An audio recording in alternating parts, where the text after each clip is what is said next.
I've got the fuel that can set you off. I'll be happy to lie here and burn. You'll be gone in a second. We're young and we're reckless. I guess we'll never learn. Because it's 3 o'clock in the morning. We can stay out here till the sunrise. If the world thinks they can hold me back, I'ma let them in on a surprise. I've been thinking of all the places I've been and the places that I wanna be. If you ain't ready for all the f***ing involved, then I guess you ain't ready for me. I swear that we'll find a safe hiding place. your light will guide us on the way. You can be my secret in the night.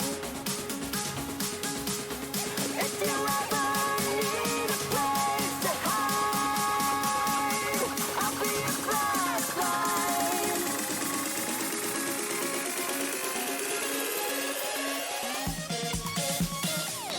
We'll find a safe hiding place.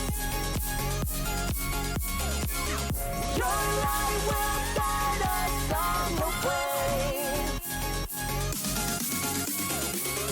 You can be my secret in the night. If you ever need a place to hide, I'll be your flashlight.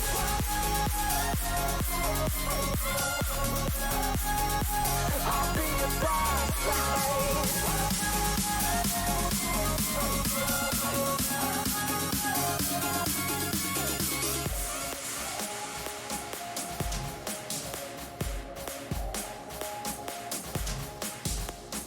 We'll set the whole world on fire. I'll be your flashlight. I'll be your flashlight. We'll set the whole world on fire. I'll be your flashlight. I'll be your flashlight.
You find me with the hardest words, punch my chest till it hurts, picking up the pieces that keep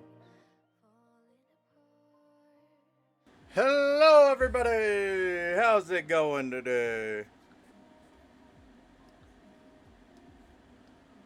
So, let me get this stuff up and rolling for us real quick.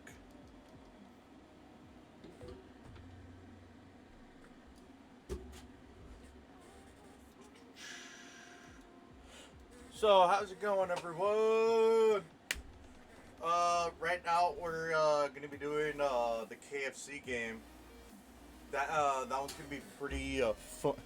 Hey, Spook, you missed out fucking last stream.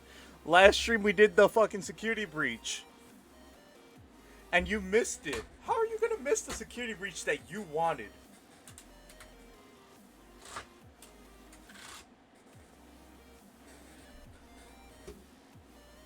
So I'm in a call with Juzo. We're gonna be doing. I'm gonna be doing the KFC game, the dating sim. We're gonna be trying to we're gonna try and finish the game today. Well, we're gonna finish the game for sure today. After that, I'm probably gonna go to the store, go get some food, go get some dinner to make dinner. So. You'll probably see my dinner the next stream, probably later tonight. Okay, man. That's good. Hey, if you're busy, that's fine. Busy, that's fine, man. Yeah. So we're gonna be doing the KFC game. I'm starting it up right now. Have you guys see the opening of the game? Just switch over right now.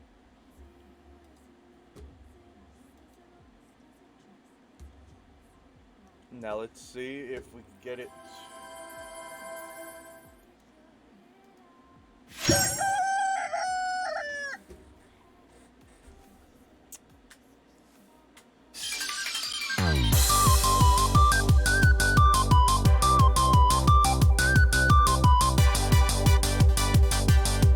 No, that's a lie.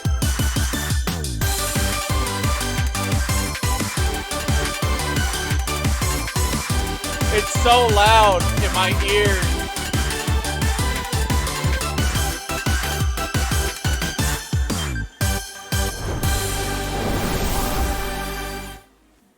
It is so loud. I remember lowering it. What the fuck? Let me also pause that. And then undeafen. Juzo, if you want to say hi. Give a little hi to Spook. Hey, bitch. Hi, dragon. Bro, what the fuck is this? Spook's like, bro, what the fuck is this? Also, why could I hear you on TikTok in VC then, huh? I was not on Hmm? TikTok. Then what were you on, huh? YouTube. Same fucking difference with Nah, YouTube nah, Shorts. nah. YouTube is You different. no, YouTube Shorts is basically TikTok. I also put that one clip of the mariachi band on TikTok. I'm on YouTube. Yeah, which reminds me, I need to fucking download my clips from last stream. I'll send them to you. No, this is not a horror game. It's a fucking dating simulator, and I think you're dating Colonel Sanders. It's a KFC dating sim.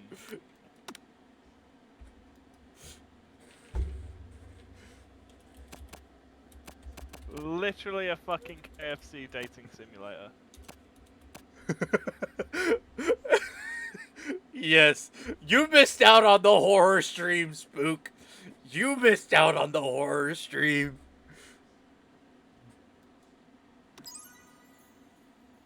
What the fuck is this? The funny part is, I don't even eat chicken.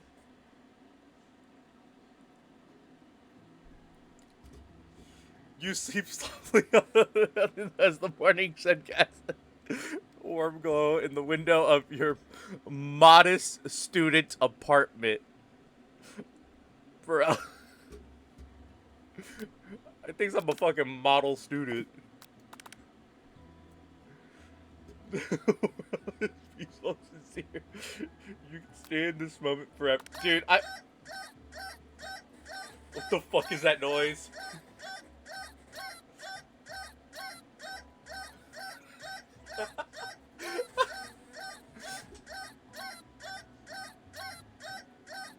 Jizo, do you hear it? Yeah, what? Go to the stream real quick and just listen.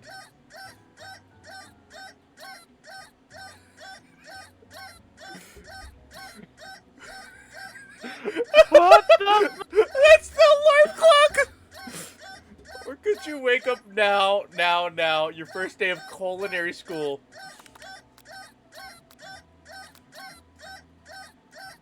Throw the clock out the window and sleep forever. You slept through the school year and gave up on this once in a lifetime opportunity to meet Colonel Sanders. I immediately got game over. I'm sorry, you slept through the whole year? What the fuck? Alright, but let's try that again.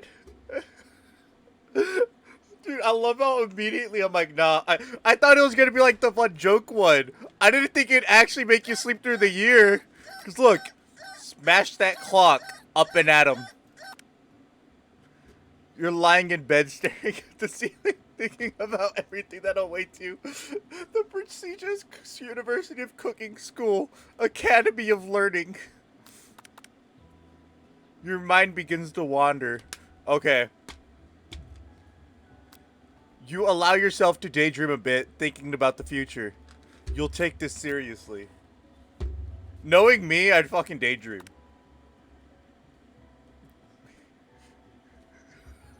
You're finally... Your first day of culinary school. So many dishes to prepare. So many students to meet. Your mind is swimming with possibilities. Then you realize you're running late. Oh shit! You grab a biscuit and burst out the door in a hurry.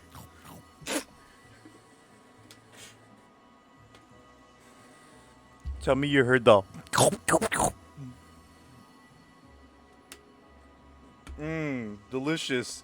Just what you needed to wake up those taste buds. You're in a hurry. In fact, you forgot to... Oh no! Anyway, I am going to go back to watching Resident Evil. Okay, so you're probably gonna... I should probably mute up on Discord. If you don't mind, yeah. Oh, this is so fucking stupid. Yikes, you're in a hurry. In fact, you forgot to put on any deodorant before running out the door. That fucking sucks, man. How do you forget to put on deodorant? You're sweating buckets as you rush to arrive on time. Uh-oh. Standing in the quad, you gaze upon the magnificent University of Cooking School, Academy of Learning. Here comes your lifelong best friend forever, Miriam. Okay. She's the most adorable, awkward person you've ever met. You absolutely love her for it. Good morning, Dragoon. Are you excited for the first day of the rest of our life? Wasn't the first fucking day the day we were fucking born? Because I sure am excited, a little nervous. Okay, a lot nervous. What the fuck? It's just that this morning I made breakfast for myself, but when I ate it, I couldn't taste any love in the food. What the fuck? How do you not taste the love in your food? This game is so stupid. Hey, Spook, I'm probably going to be doing some Resident Evil later today, so you should be happy.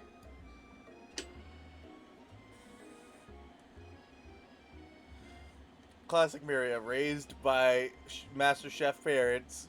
Yo, Master Chef parents? She always held herself to have very high standards. Ever since we were little babies playing together, and you rescued me from that quicksand What the fuck? It's been clear to me that you're the most loving, caring person I know. You're going to do great.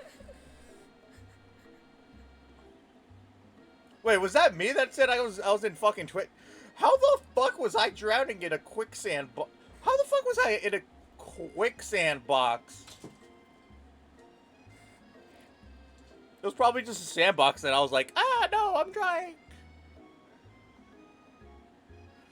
But the University of Cooking School, Academy of Learning, famous 3-day only semesters.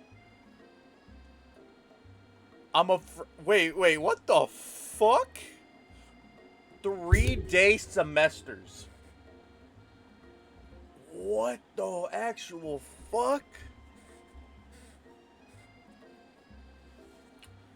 A sweet girl, Miria, has had a flair for the dramatic. This summer, she got so nervous about her first kiss, she chipped a tooth practicing on a manic. How do you chip your fucking tooth? I'ma cheer him up. Remember last night when you saw the fortune teller and our cards read? Ugh. The lady in the mask who gave me nightmares. I've been trying to forever. Oh no.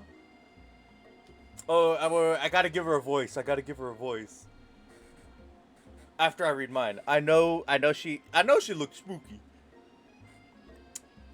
But she seems so nice. And she told you that you were destined for great things. Remember that card with the fancy looking tower? And the other card featuring the handsome fellow in the red suit? The red suit! Colonel Sanders! Okay. I've been waiting for so long to meet a handsome fellow I could call my own. The fucking voice I gave her. And I'm sure you will soon. In no time we will be graduating and you'll be delighting the world with your heartfelt cooking in no time at all. As you talk to Miriam, you talk Miriam up, you can feel her nerves beginning to ease. Do you know what? Maybe everything will be okay. After all, and if not, at least I have these killer bangs. Why am I doing this? Can you believe I cut them myself? Okay, Spook. Spook, are you still there? You can definitely believe it. I cannot believe it. Spook, give me a response if you're still there.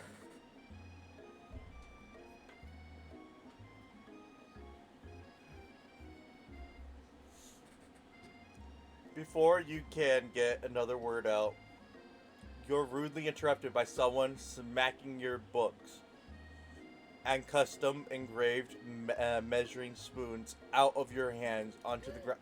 What the fuck? Am I gonna be the bully? It's Anastasia. What the fuck? Anastasia? What the fuck? Your arch rival. She's totally evil, but you can't help but be filled with jealousy. She can get anything she wants, knowing she can, and she knows it. Hello, Anastasia. Oh, I didn't see you there, chicken skins. Oh, I didn't see you there, chicken skin. I leave Dragoon to you. I leave Dragoon's skins alone. They are perfectly normal shins! Shins, not skins! You leave Dragoon's shins alone. They're perfectly normal shit. Actually, nah. I'm gonna let that slide. I can't stand Anastasia. Even her name is annoying. Anastasia. You know for a fact it's actually Ashley, but she added extra letters to make her so.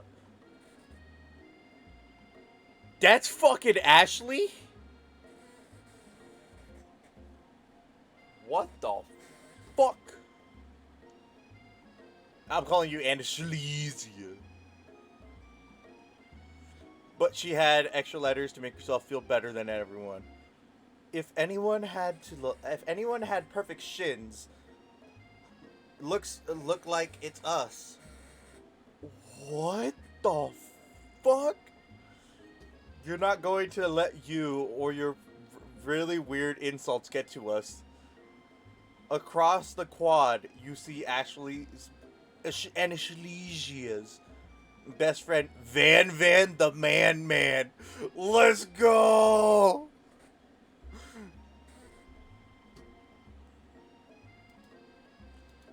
I need your opinion on this man. What? His name is called Van the Man.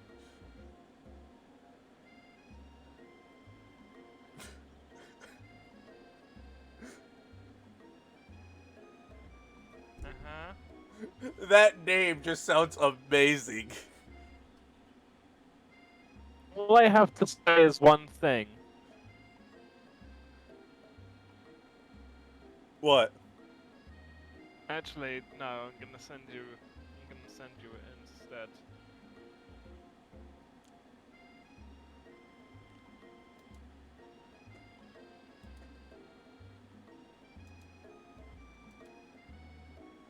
Ahem, Van. Yo! Van the Man. Look at the fucking curve on that hair. Urang. Dude, dude, I love this man's hair. The man's hair is the best. That fucking hair, though. You've never been sure what their arrangement is, but as long as you've known them, fuck. I'll just keep. Oh, fine. I'll call her by her There name. you go, I sent it. Ashley.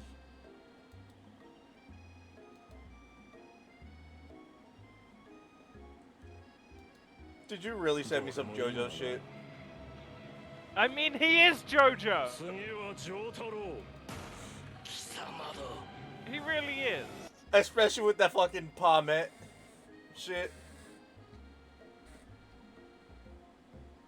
Do you see him?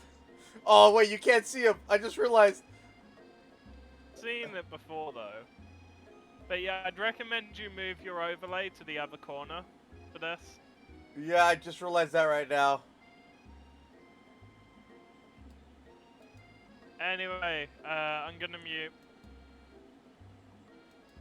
Alright.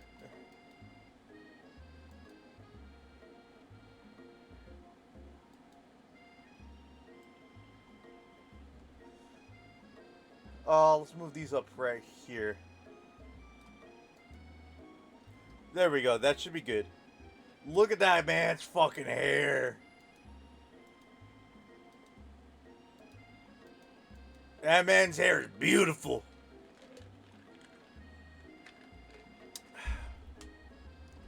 Ashley and Van Van have been as close as you and Miriam, but substantially more devious.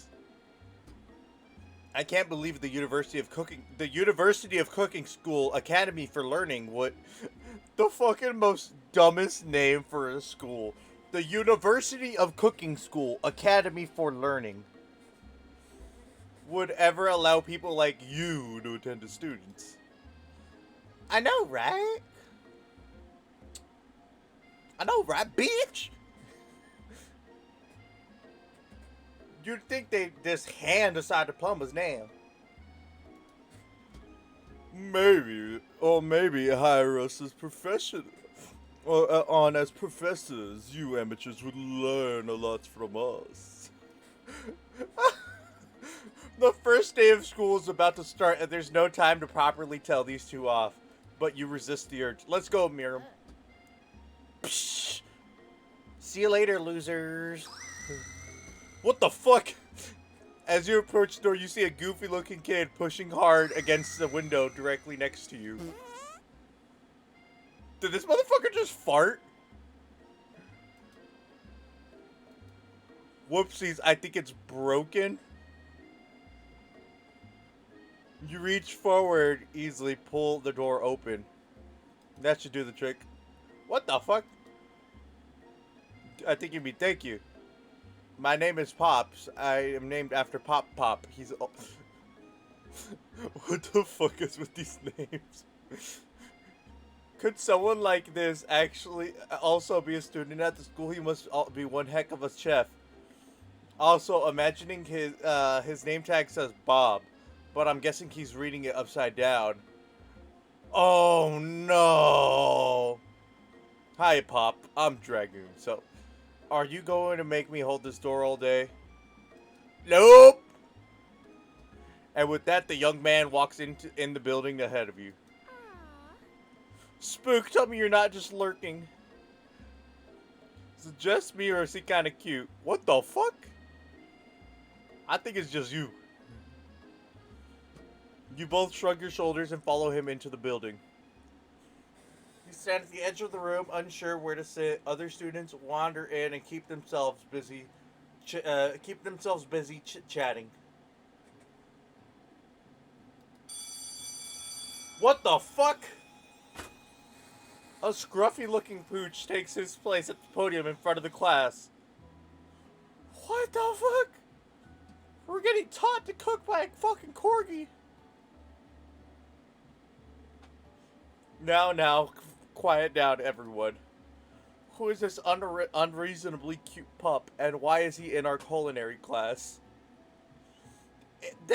You must be Sprinkles, head instructor and CEO of USEAL? What the fuck?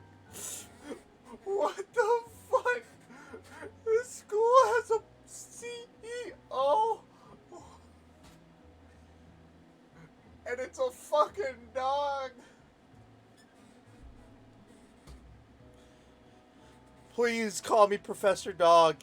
I may be cute and little and fluffy, but still demand respect, Wolf. What a cute dog is our professor. This is the best school ever. I guess only a dog's nose is capable of picking all those nuisances of fine dinner. Out of nowhere, wind begins to rush around you as a swirl of cherry blossom petals fills the air inside the classroom. I'm chilly. Someone close the window. And then he walks in. The beauty, the gorgeous Colonel Sanders. You're immediately swept up by the aura of this new student and his remarkable goatee. Who knew anyone could be so handsome? Time stands still. No, it's him. If it isn't my favorite student, Harlan.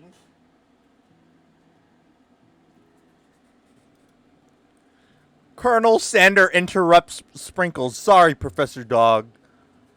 Sorry, Professor Dog. Before he can finish his sentence, please call me Colonel. Colonel Sanders. The hush murmur rolls through the class as Colonel Sanders walks down the aisles of desks. Suddenly, the room is sweltering. The sweat begins to bead across your brows. You feel everything looking at you, and you're not entirely wrong. And this over here must be sweaty sweats a lot. Maybe we should open the window back up before Faucet Pits melts into a puddle and evaporates entirely. Hold on right there. Nobody talks to my friend like that. I love how I'm just changing their voices. You both know my name. You both know my name. We were in the same kindergarten class. And what is with you two?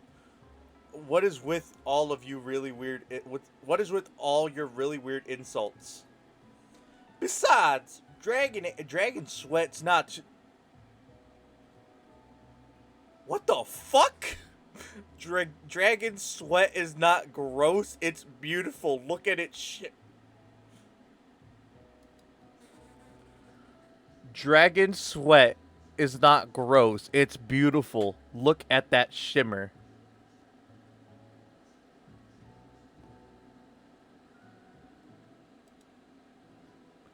What the fuck? What the fuck? That's what I just read. Besides, dragoon sweat's is not gross. It's it literally. I just read this. Besides, when dragoon sweats, it's not gross. It's beautiful. Look at that shimmer.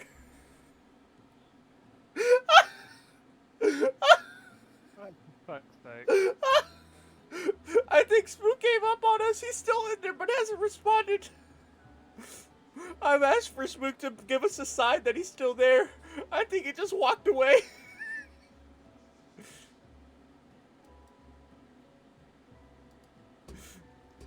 You turn to find Colonel Sanders standing right in front. Oh no! Colonel Sanders, beautiful angel as he is, stands in front of you, smiles gently and hand outstretched. Boy, howdy, this classroom, if it gets hotter than Kentucky Friars. Please use my handkerchief. Oh my god. I'm getting swept off my feet.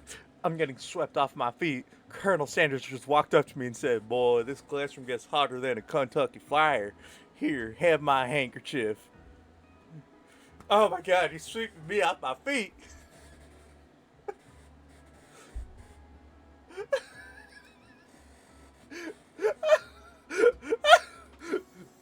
You freeze up, Colonel Sanders is talking. Why is he blowing a kiss at me? Fuck it. Wait, Colonel Sanders is talking to you about how sweaty you look. You're completely. Oh shit! This can't be your first interaction. What if he never forgets this moment? Oh no! I'm gonna take that fucking handkerchief. You stretch out your hand, and Colonel Sanders places a fine silk handkerchief in it. It's so beautiful, you hesitate to press it to your face, but when you do, the feeling of transcendence and his natural scent is on it. No! The smells of the most delicious chicken you've ever smelled. What the fuck? What the fuck?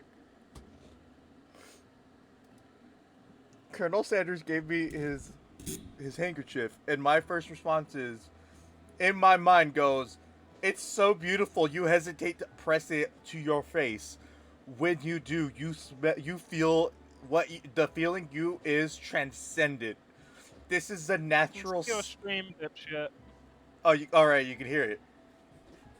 I can see your stream. I can read. Dude, this is so. Colonel Sanders is so beautiful, though. You gotta admit it. Man's a beauty right there. As a student. Most beautiful man right there. Professor Dog steps in to settle the class down and sets some ground rules. Welcome to the university. Welcome to the UCSAL. The greatest culinary school in the world.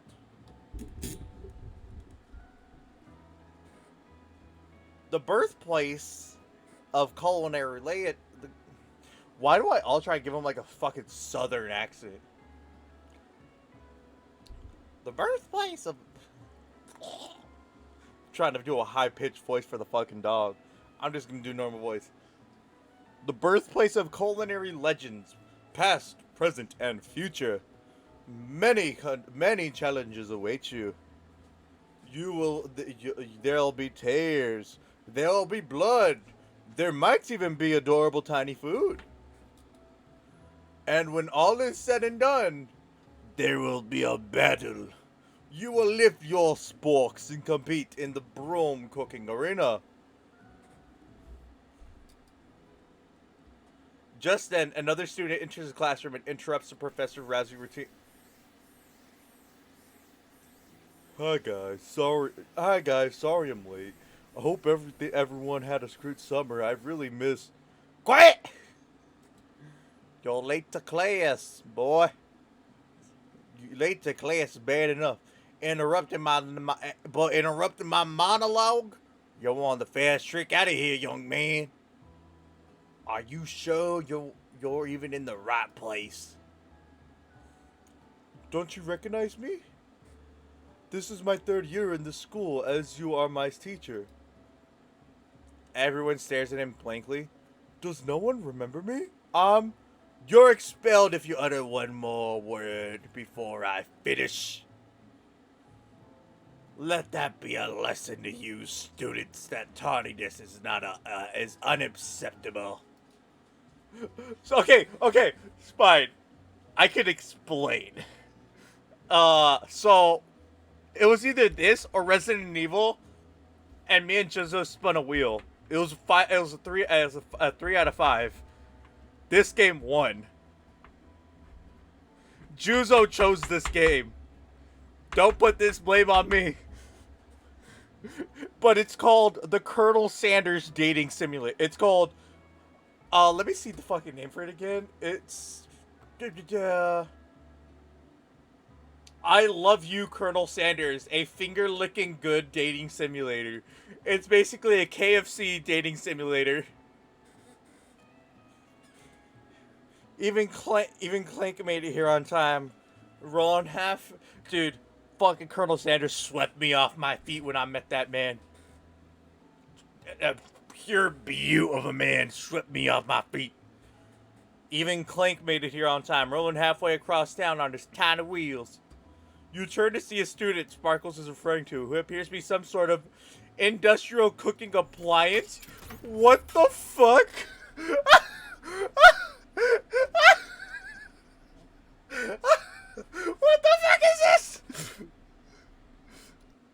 Let's burn.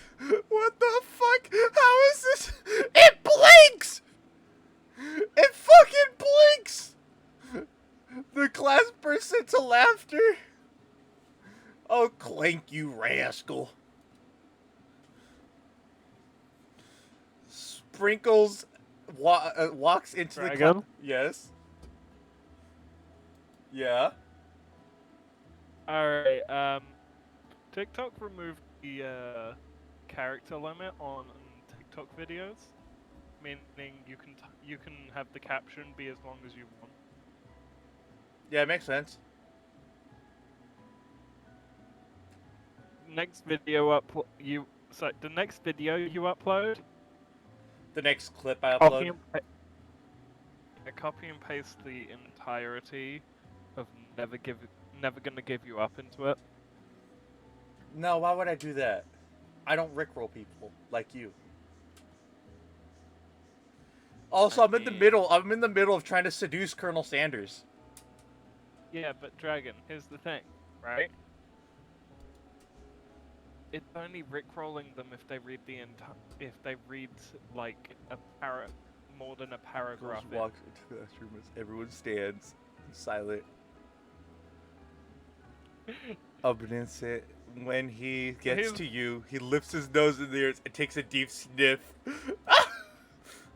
Juzo, are you jealous?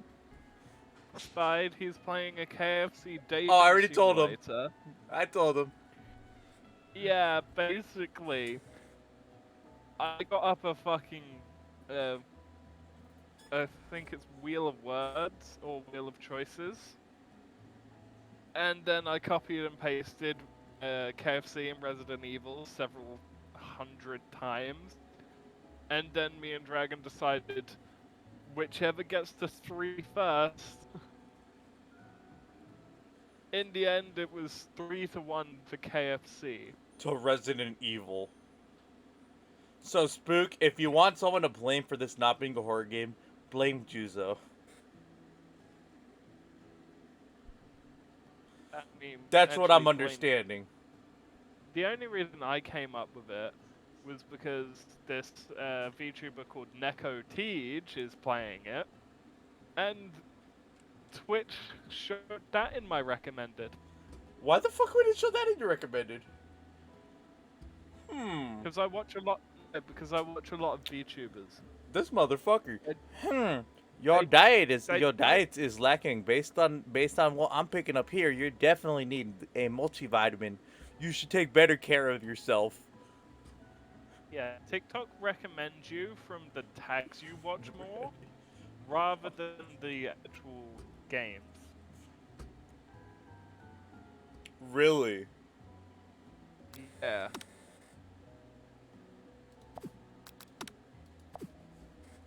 This game is so fucking stupid but so hilarious.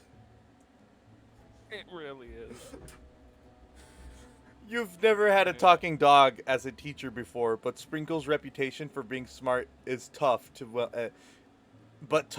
is well known. Anyway, I'm gonna use Oh it. shit.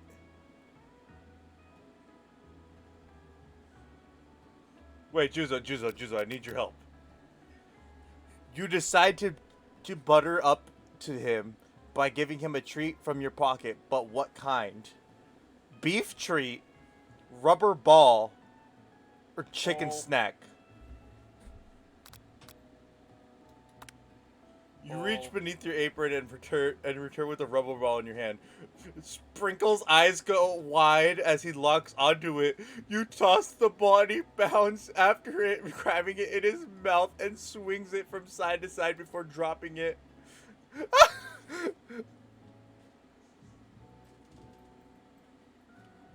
The thrill passes quickly. It's not clear that if that endears you. Está okay. Endears you to him or not.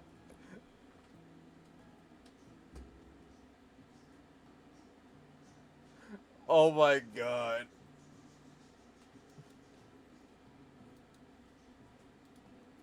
Settle down, young chefs. Take your seat and prepare to have your minds open to the amazing possibilities of the culinary creation. As everyone rushes to claim their favorite seat, you're left standing in front of the room. Only two options remain. Hey, Dragon, over here. It seems no one has. No one has claimed this seat next to me. If you are interested. Aw, dude. Hey, yo, sorry, but I gotta go sit with the man who's trying to seduce me. I gotta go sit with Colonel Sanders. You move and take your seat by Colonel Sanders. It appears he brought no books, pens, or pencils. However, he's perfectly upright posture shows off a seriousness that makes you confident in his desire to learn. Thank you for offering me this seat. I have only two rules. Do all you can do. Do all you can and do it the best you can. The only way you can ever get that feeling of accomplishment. That's the only way. It's the only way. Fuck my dyslexic mind. It's the only way ever. It's the only way you ever get that feeling of accomplishment. Of accomplishing something. That's so inspiring. A little off topic, but if you ask me, but okay. As soon as you've settled down to your seat, the professor makes an announcement. Think fast! Time for a pop quiz!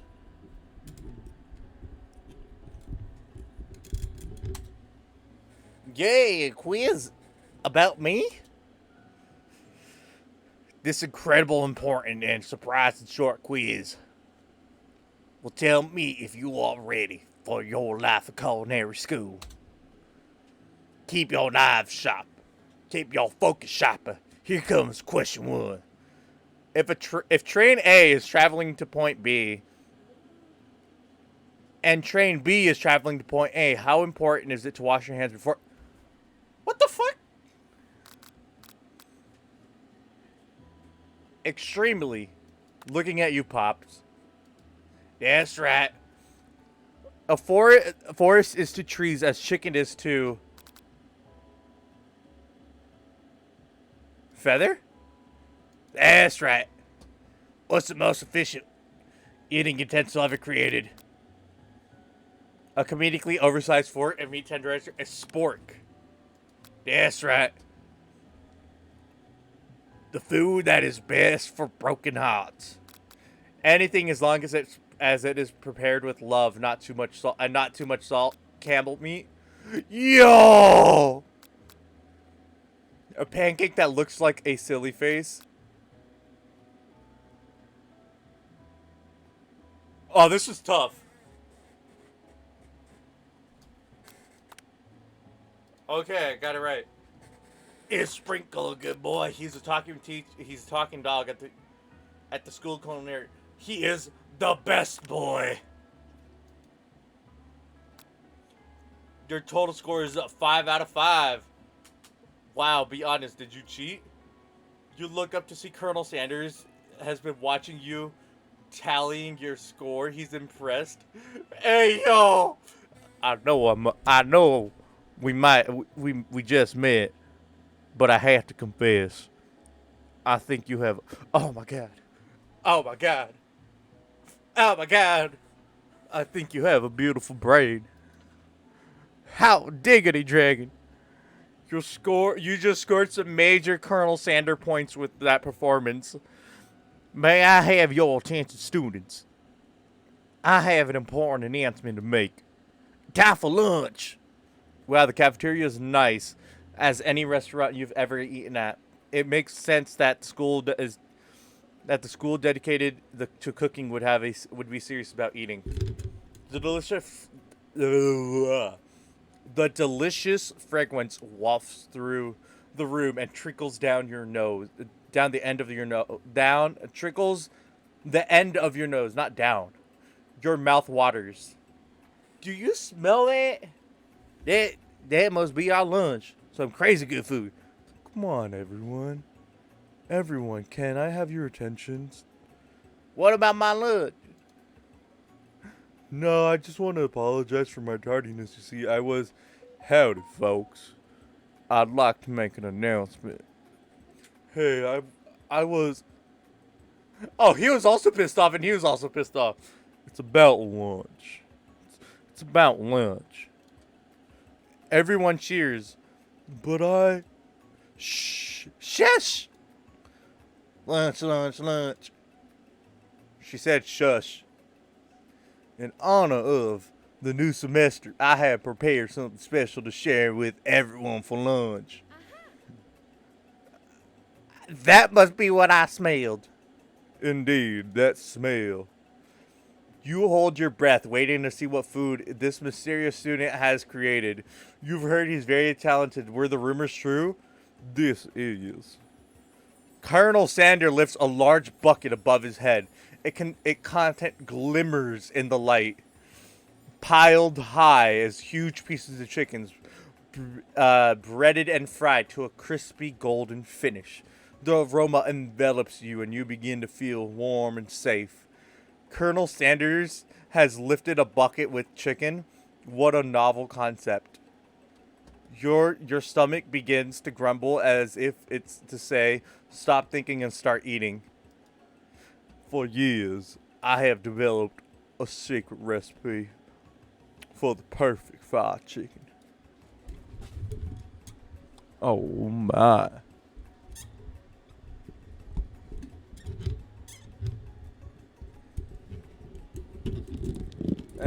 That should be good.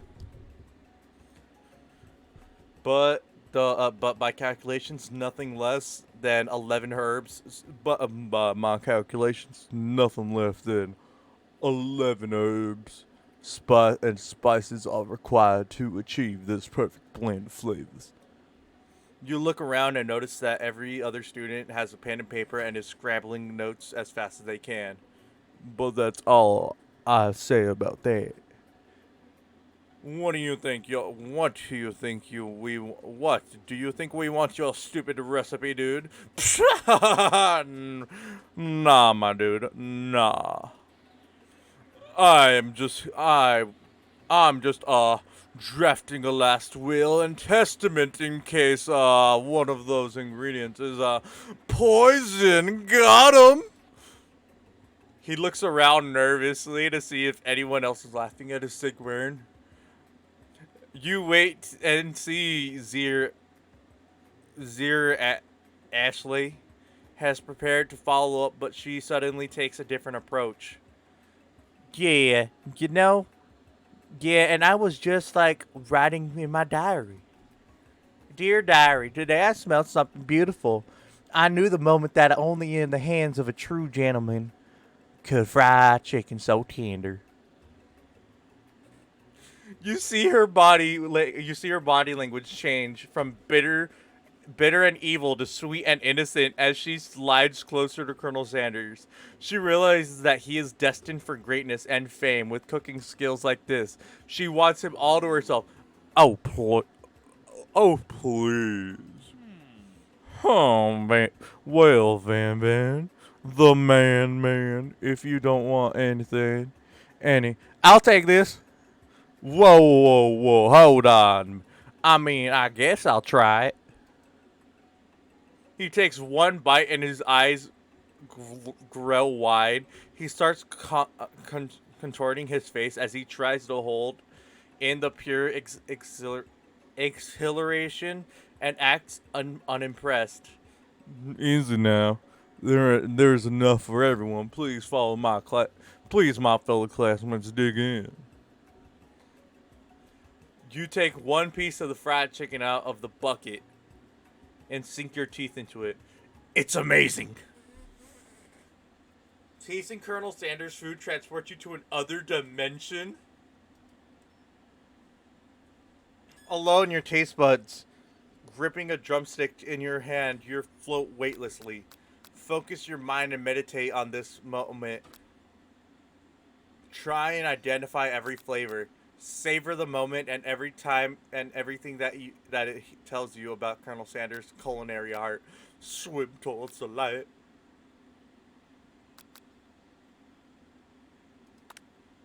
The flavor, I'm going for this heart. The flavor in your mouth are beautiful, pure, heavenly. What a guy. Alone with the flavor, you feel something that only you can describe as love for a man. For a flavor, are they the same? After tasting his food, you get some one-on-one time with Colonel Sanders. You approach Colonel Sanders. Colonel Sanders smiles ever so softly as you approach. He stops what he's doing and allows you to break the silence. Well, Colonel, I was wondering if I could talk to you for a second. Anything for the fellowship. What exactly is that on your chicken? How bold to come out and ask. How bold to come out and ask. It's an idea that I've had for a for a new combination of flavors that make my fortune and establish. It's an idea I had for a new combination of flavor that will make me of my fortune and establish my legacy for all of time as I open a chain of highly successful fried chicken restaurants. No big deal. It's just you and me. We're here talking. I can keep a secret. In fact, I've got some of my own that I'd be willing to trade. What's the rush? The semester's only just started. We've got 2 more whole days to get to know each other. I love how it's just a 3-day semester, and they're like, "Yeah, don't worry, the whole semester's just started. We got 2 more days to chat to get to know each other." What the fuck? He's clearly not going to give it up easily, but it doesn't hurt to be persistent. You know what? Well, you know what they say about secrets? No. Shouldn't learning be fun? I've seen you've got moxie. I'll give you that. Colonel Sander looks both ways to make sure you're truly alone. Then he leans in, and you feel his warm breath as he whispers, "Just one ingredient, but I can't. But you can't tell. I use pepper, and it's something my great grandmother taught me." Pepper? Wow. I like how I'm just calling it pepper instead of blank. Wow. You'd never have guessed that. In fact, you're not even sure where you'd get some if you search. Oh. Oh. Huh. While you're wrapping up with the huge revelation, you have noticed that Colonel Sanders has disappeared. While everyone is still in the cafeteria, you decide to look for him. You find Colonel Sanders outside, standing in the quad. "Oh, it's you again. Howdy. Sometimes I like to come outside and look at the school building. I think about how my store will continue after I've graduated. Sounds like you have big plans." "How dare you? I dare say the biggest. I will leave my mark on the world. You bet on that." Alone together, for the first time, you figure out how perfect. Now this is a perfect moment to show your personality to him. Nag him to show your own strength. Wow him with a big idea to add an additional ingredient to really spice things up. Be modest and thoughtful. Why the fuck would I tell him you can add something else when he has been perfecting this shit? He would take that as an insult. "Well, I wanted to tell you I really enjoy your food." Now you've got his attention. The flavors were complex but comforting. The interplay between salty, savory, and peppery. It was perfect. It was perfect. I appreciate the compliment, Dragon. I'm sure you'll be the biggest success. You know I'm only meant to, we've only okay. I know we've only met today, but I'm starting to get the same feelings about you. We should head back inside. The next lesson starts soon. You step into the massive cooking area. where the afternoon lesson will take place. Each student gets an oven and all the tools and ingredients they would need. Look at this place. Look at this place. It's magnificent. Finally, we get to show off our stuff. Wait a second. Oh no, we have to show off our stuff. What if I totally blow it? You're not gonna blow anything. Except maybe kisses from the cloud to the crowd of fans you're going to earn from your signature adorable tiny food creations. Welcome students to the cooking arena. For today's lesson, we'll be cooking with partners, Hurry and Pair Off. Naturally, Miriam looks over at you, but unable to control yourself, you pounce on Colonel Sanders. Hey, Colonel. Hey, Colonel. Would you like to tackle this lesson as a team of two? That is, me and you. If that isn't clear, want to be my partner?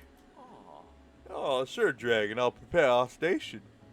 Without you as a partner, Miriam is left standing all alone. Two different students quickly take notice. Hello, new partner. Beep, boop, buzz. Oh, my two potential partners. I'm so sorry, gentlemen, but I don't know who to choose. It looks like you'll have to pick for a friend. Friend duties can be a little awkward, but that's the price you have to pay for not playing. Price to pay for not being alone forever. Who do you want to ask to be? I'm gonna give her the fucking machine. The machine should know what the fuck to do.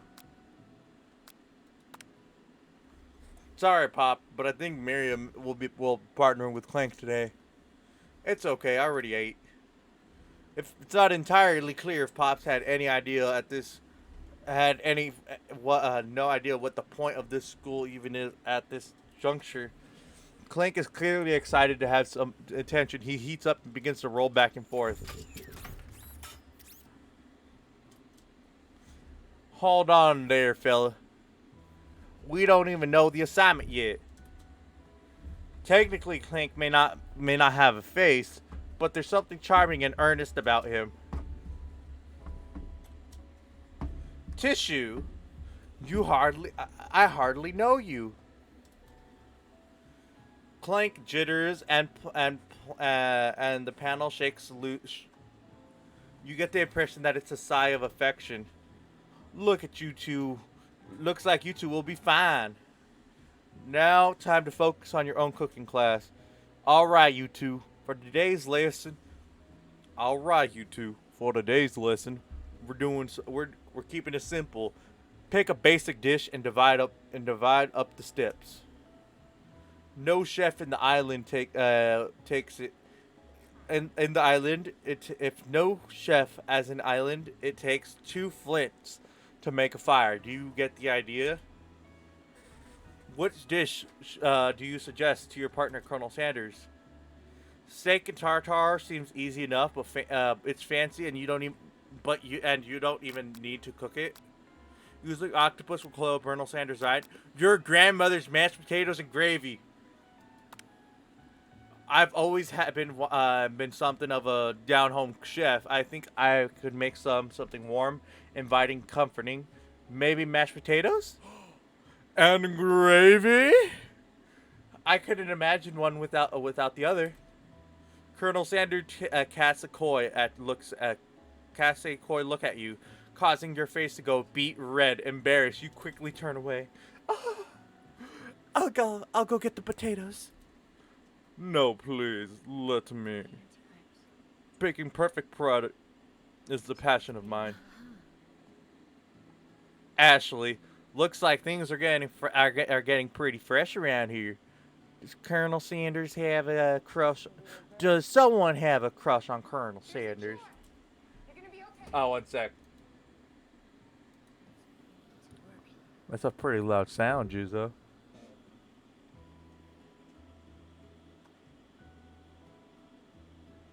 The fuck? I could hear your movie. There's a cure. The fuck?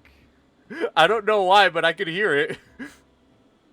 I had my mic muted You didn't have it on muted. on my headset. What the fuck? That's hilarious. Anyway, goodbye. Look at you, so fucked up. We're just cooking partners. Mind your own business. Sanders' heart is my business. And you better keep your fingers off my man. It's someone call for me. No G's, Van Van.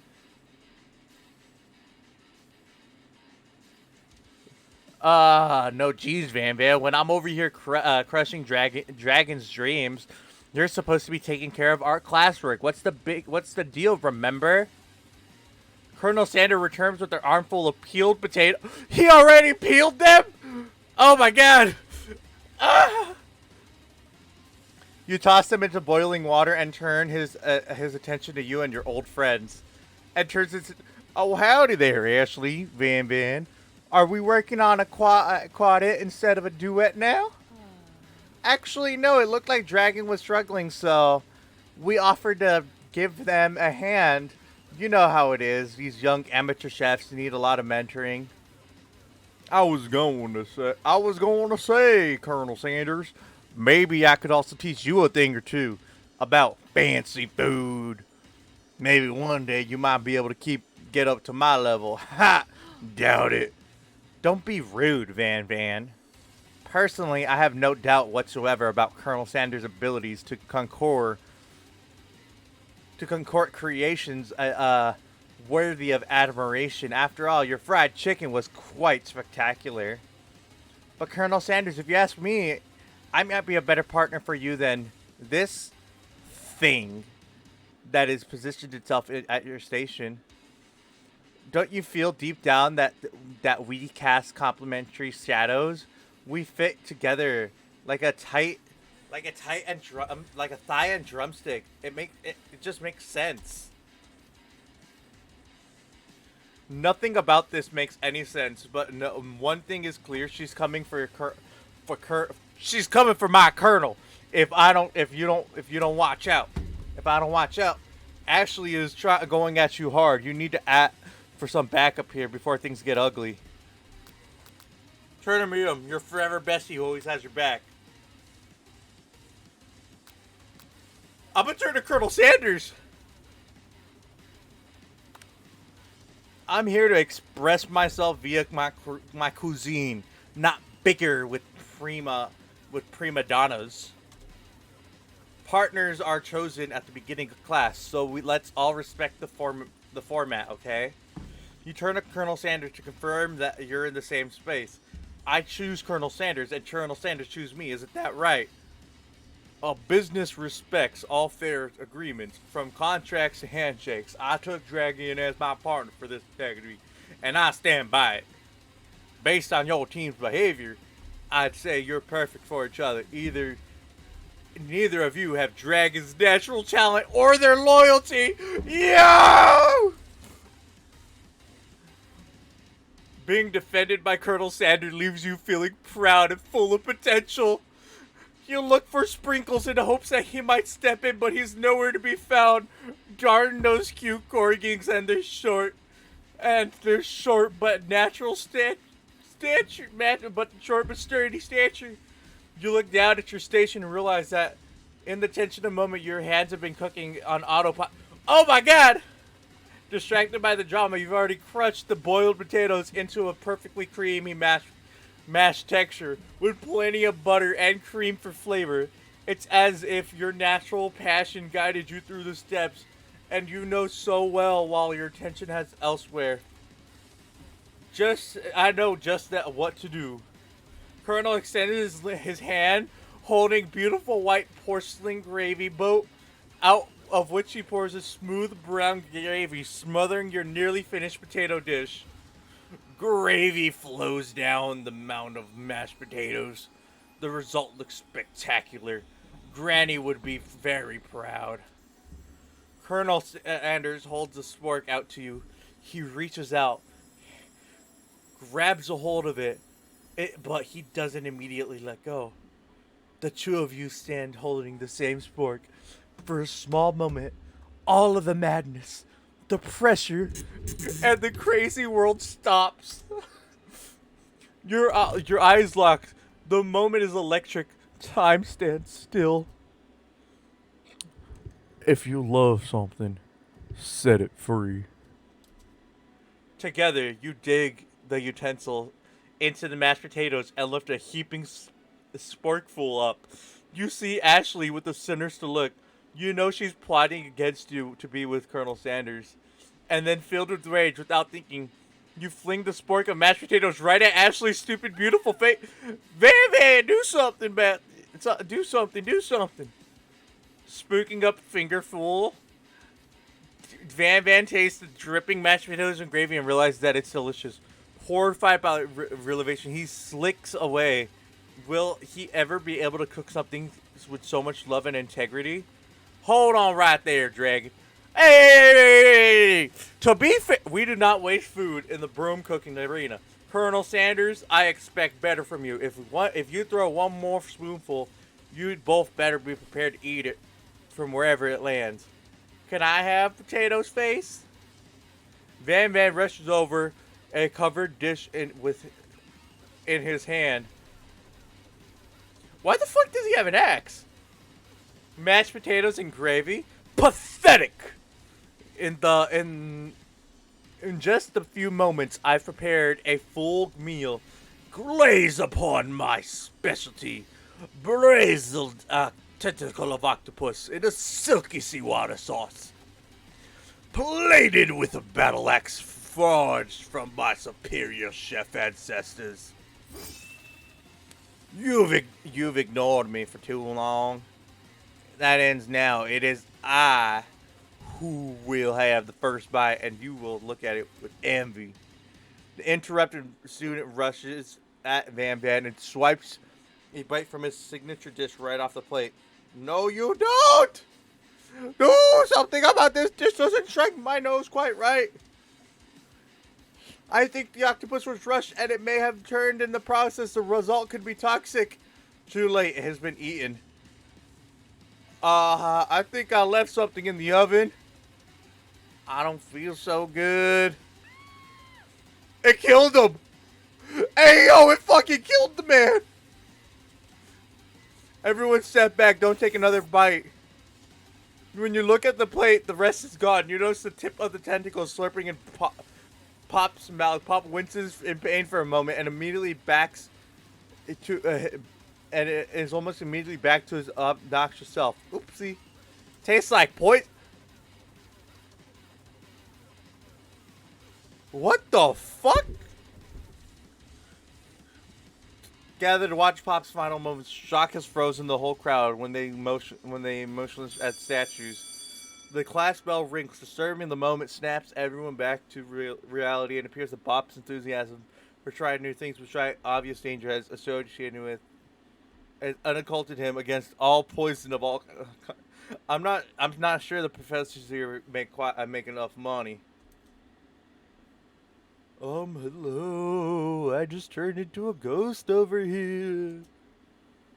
Seeing that you're shaken up by that really annoying student and all this nonsense, Colonel Sanders approaches you. I'm sorry you had to go through that. Please, let me walk you home. What? Like for real? Oh, come on. You follow Colonel Sanders out of the room. At night, the school building has taken another vibe. Entirely, it's dark, more than a little spooky. Colonel Sanders stands in the quad neon glow, speaks softly. Those mashed potatoes you made in class today. Before you go on, I realize they're not a great representation of my skill. I didn't even realize I was making them. They were amazing. Tasting them, it reminded me of why I became so passionate about food to begin with. Colonel Sanders is getting choked up.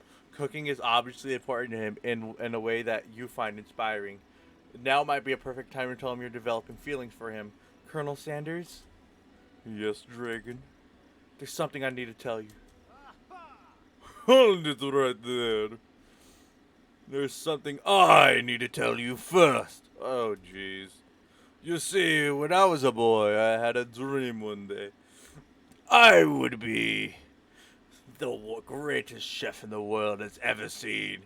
And every day since, I have been working towards that dream day and night, never stopping, never resting. Also lifting a lot of weights, like so many weights. We should follow our dreams with all of our hearts. That is our soul, that our souls may grant them like wishes floating on a shooting star. You. Shut up! I'm the one saying inspirational stuff on the star. I'll be the star of the story. Are we forgetting that your cooking literally killed a guy? You can't prove that. I also saw that guy. That you killed that guy. What was his name? Somewhere in the distance, you hear a long, sad sigh. The one guy who died. Forget him. We're talking about me. Me. I'm the hero. The Spork monster is here to fight a hero.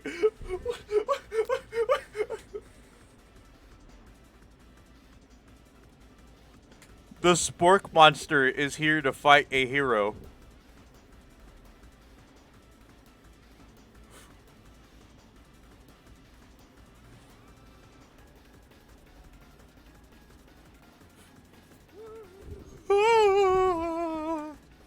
I think I left the fridge door open. Later, nerds. How dare you threaten me just by letting down my guard and connecting with another chef on an emotional level? Be afraid of me, because I am a monster, see? He's rhyming on purpose, or is that just a coincidence? Before you discuss the synthetics any further, it turned into a turn-based fighting sequence. What will you do? Juzo.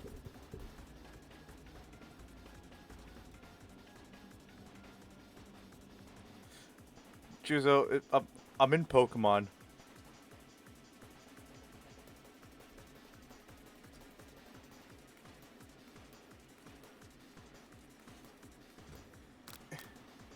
What will you do? Attack.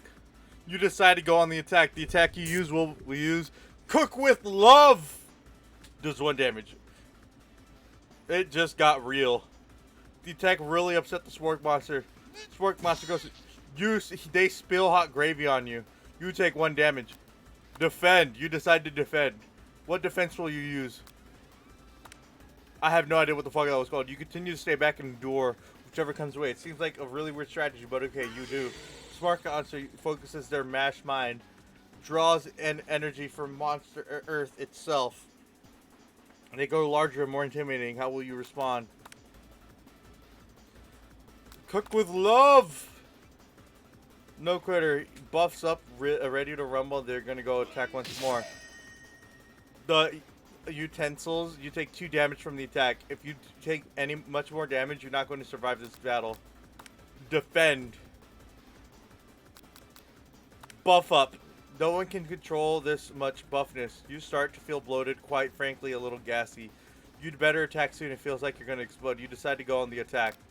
Chow down. Oozing with cheese sauce on the lawn squad. I wonder who is going to have to clean that up. Feeling vulnerable, the cheeks Professor Unsullivan frowned. Round edge. Vile villain, your reign of terror stops here. Colonel Sanders summons the energy of 1,000 chickens. Pot pie power punch? What the fuck? The Spork master is defeated. You saved me. An injured Spork monster spews steam into the night. Spare this wretched beast. You'll manage to tramp down your disgust at the sight of the gone beast long enough to realize that it's just a living creature with a pure soul who deserves pity, not your wrath. Begone, beast! How dare you come back? 2 for a follow-up encounter tomorrow. I won't forget this, and I certainly won't be back, like you said. The Spork monster scuffles off into the night.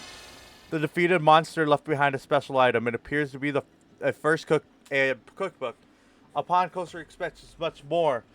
It's a book of magic spells with a golden chicken on the cover.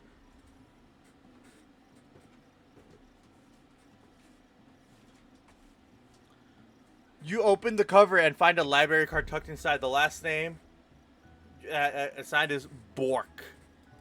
Borko. Borko, that name sounds familiar. Your blood is pumping as you stand quiet in the night holding a mysterious book in your hands. As you come down from your battle blizz, you realize that your final attacks have left you completely depleted. The world around you is beginning to fade, without any energy left in your eyes. Darkness takes over you. The image of Colonel Slander flashes before your eyes as you fall asleep. He must have helped you get home. In your tired state, you don't know if you could have made it without him. What a guy. You want to thank him, but you don't have the strength to utter a single word. You feel your covers begin pulling over you as you're tucked in tightly. Good night, my Colonel. In your dreams, you're together with Colonel Sanders, but Salmarie Sparkle is also there, instructing your love. Dreaming dreams are weird. What the fuck? You awake on day 2 and attempt to proceed the wild vision you had. Were they memories or premonitions? And when they were, and then there was a secret ingredient that Colonel Sanders went ahead and told you outright. Not much of a secret, huh? It's probably just because he already trusts you so much. Sure, that makes sense. I'll go with that. You meet up with your bestie in front of school. Before you can tell her about your encounter with the Spork monster, she launches a story onto you. Okay, you know this might sound a little weird, but I think I might be, I think I might like Clank. Hey, yo! Like him? Like? I know, it sounds like I'm moving too fast, but there's something about him. I like him. Like him. We were talking after class, and he's actually a total sweet guy. Not only that, but he's really smart. Of course he's smart. He's a fucking machine. He told me all kinds of stories about Colonel Sanders. Did you know that Colonel Sanders is the most popular kid in his high school? No, but that does make complete sense, yeah. He was so popular that he even got voted prom king at the school he didn't even go to. At a school he didn't even go to. It was so convertible that it was also the convertible that he himself rode in front of the homecoming parade. I'm thinking maybe there's something that got lost in the pressure cooker translation there.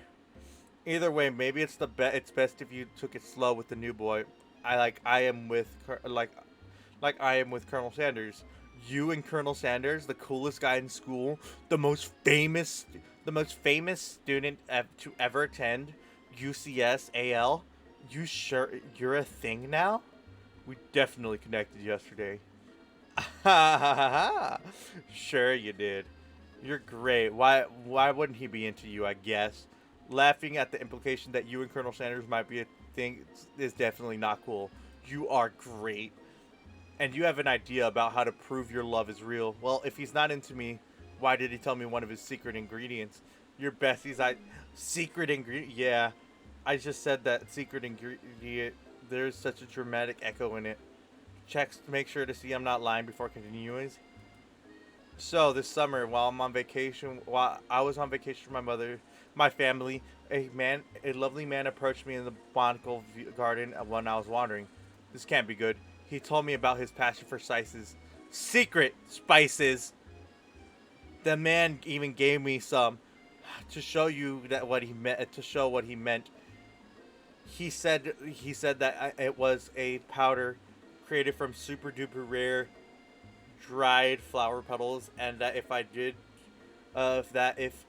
him a big favor, he would have some for me. Mario, don't tell me. So I filled the suitcase with them and brought him home. He was so nice. He even met me at the gate when I arrived. Later, when I cooked with them, I felt strange coming over here. I felt something strange coming over me. And the flavor was like anything I've ever tasted. I think you're being very liberal in the meaning of spices here. Whatever, anything we hold shares an interest in cooking. We stayed in touch, you know, like pen pals. I bet he would love to know more about new spices. Well, I'm definitely not supposed to share Colonel Sando's secret recipe. And besides, I'm, I only know one ingredient, so I doubt it'd be much to anyone. Please, please, please. I could be. It would mean the world to me. No one has to know that it came from you or Colonel Sanders. I'm gonna make up an ingredient. I can't tell her shit. It was Ayanu. I know it sounds kind of like a witch potion, but that's what you could do. Ayanu. Wow. Her eyes light up, imagining such a thing. You'll figure that you'll satisfy her curiosity and she'll move on. She immediately turns around and goes thumb typing on her phone, but you can't see. It's probably not good.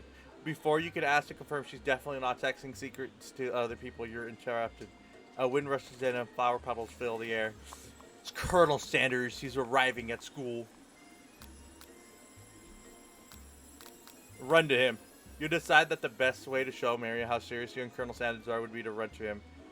Surely he swept you up on the back of the stallion. You'll ride away. That's not how it go. Oh no!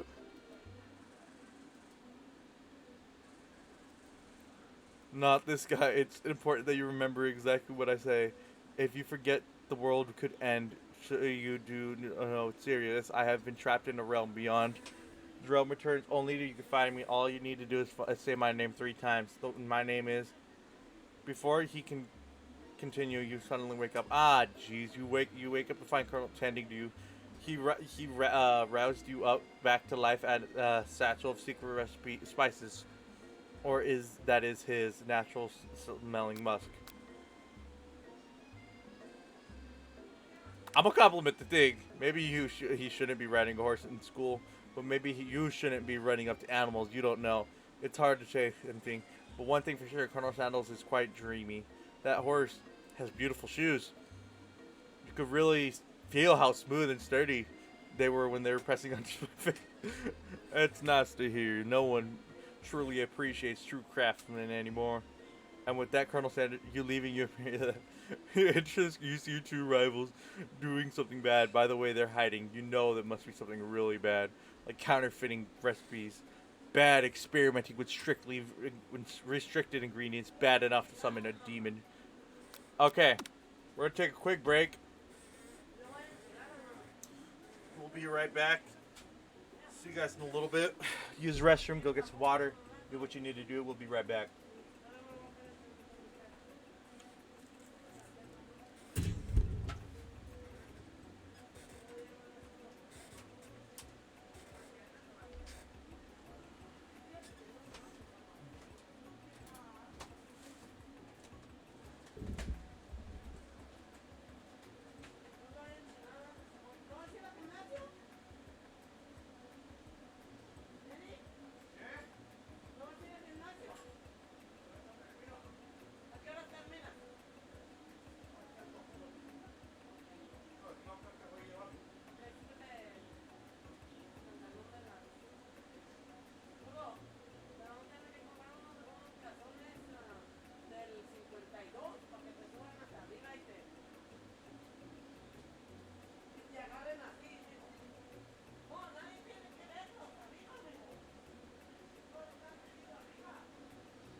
también. Tengo muchos. Bendito Dios. Ya, póngala ahí luego cuando limpie el cuarto, porque apesta. Necesito que le ponga perfume. Ya le dije. Dios mío. Yo pensé que esto, Seri. Dijiste cuadritos, pero pensé que eran. Cuadritos, mira. Yeah. I think it, pero I think it, I mean, Gordo, you have a. ¿Estas? No. Gordo, ¿te vas a poner esta el día de la boda? Maybe. Sí, o te pones una blanca con la Está abierta. con la corbata roja. Porque Puedes yo ir tengo- nomás con esa y no tener la negra arriba. Yo sé. Y nomás Eso es con lo que voy a cinto, ir. con cinto de vestir. No, porque mi vestido es rojo. Va a ir tú y yo. Ajá.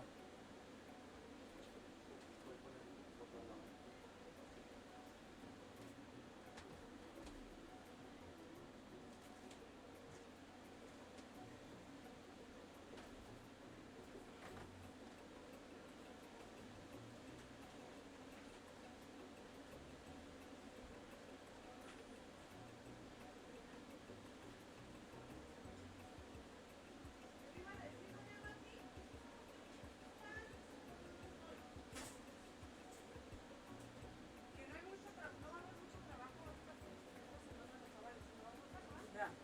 Sí hay órdenes, pero no todos los días. Ya. Entonces estaba diciendo, "Mira, si vamos a las otras". Y yo, bueno, le dije, no, pero ya está, no, con mi mamá. Si vamos, nos quedamos los viernes en la tarde y ella nos quedará aquí, pero salimos el sábado. ¿Se fue doña Marta? Sí, me voy. Ah, ok, doña Marta. No voy a dejar sola. No, yo no te voy a dejar sola, mamá. Ni menos con él. Entonces vamos a planear lo que vamos a hacer de trabajo. Sí, si no, ni que no, ya lo planeamos de No vamos a decir a nadie. Ya.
echarle a la cortina, mijo, y arriba de tu cama.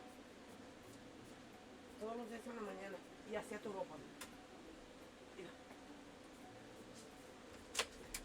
Todo esto que está aquí colgado.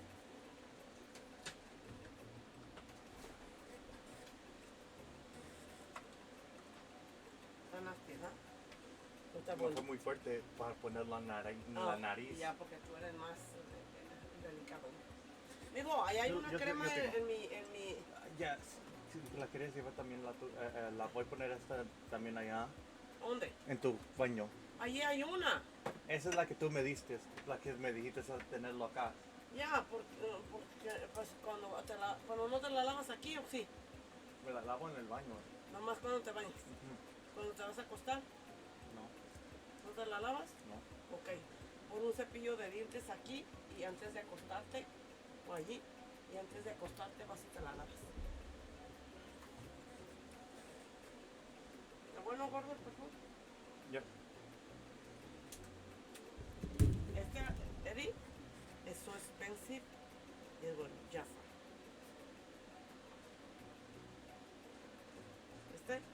Ese es bueno. Este no es cualquier perfume.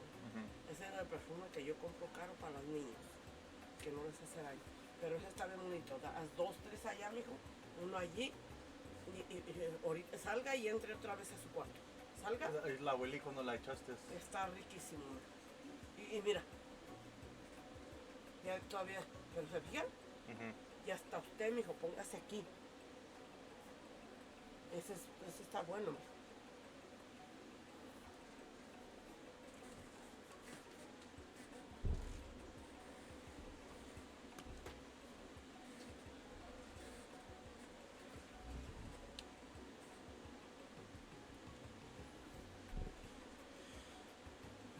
And I am back. We're gonna go back to the live screen now. You try and peek over Van's hunky shoulder, but he sees you coming. Whoa there, little one. I'm not sure you're ready to handle this. Why don't you make a bee and mind your own wax, honey? What? Why don't you be like a bee and mind your own wax, honey? Tell them stop acting mature, act like you're not interested in, but try and get a closer look.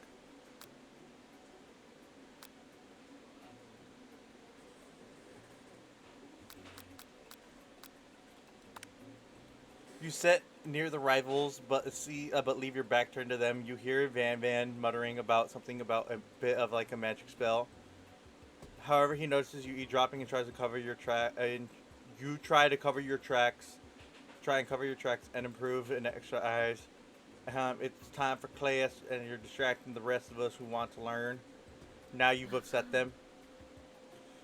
Oh, and you're the emperor of cooking, are you? You make the rules. I'm not sure if you know a good meal if it ain't you. Being the best chef in the world it takes more than just culinary skills. It takes creativity.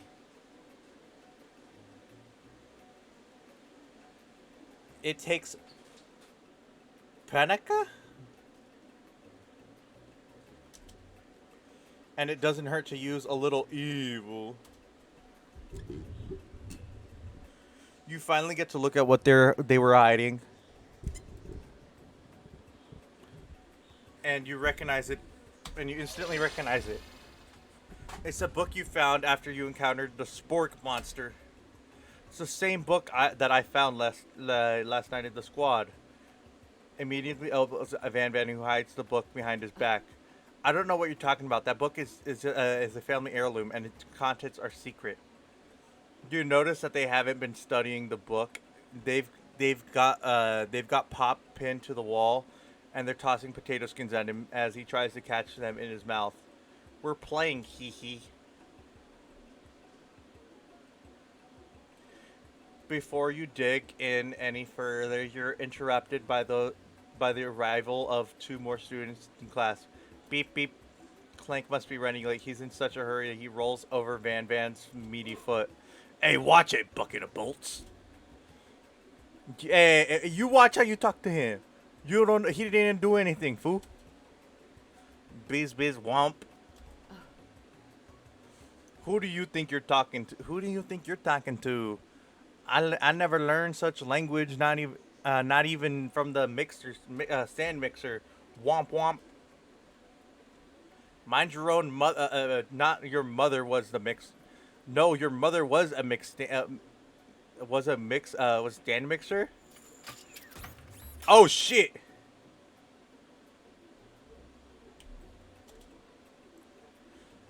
Van Van tries to attack Clank, but Clank shocks Van Van, sends him flying across the room. Protect me, Colonel Sanders. These crazy men are about to come to blows. I think that it's over me. I'm not interested in any of them. Ashley's tone is completely changed in an instant. She bats her eyelashes at Colonel Sanders. Surely he must know that it's a ruse, right? Gentlemen, get a hold of yourself. Save it for the arena. At least, or don't. Honestly, I don't care. I've got a lofty career aspiration to focus on.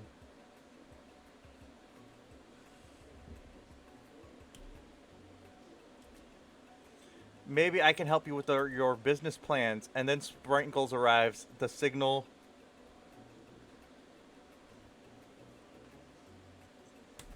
And then Sprinkle arrives to signal the true start of the class day. He pants when he doesn't, which doesn't seem abnormal. He's a professor, but he's also a dog. Students, please take your seats. I apologize for my late arrival. I spent the morning chasing the car all around town with my tiny, and my legs are very, very tiny. But I'm here now, and I hope you're ready to learn. You try to give Sprinkles a pat on his head, but he sneers at you. Sorry. I just get a little worked up if people try and pet me before I've had my morning coffee. Let that be a lesson to you.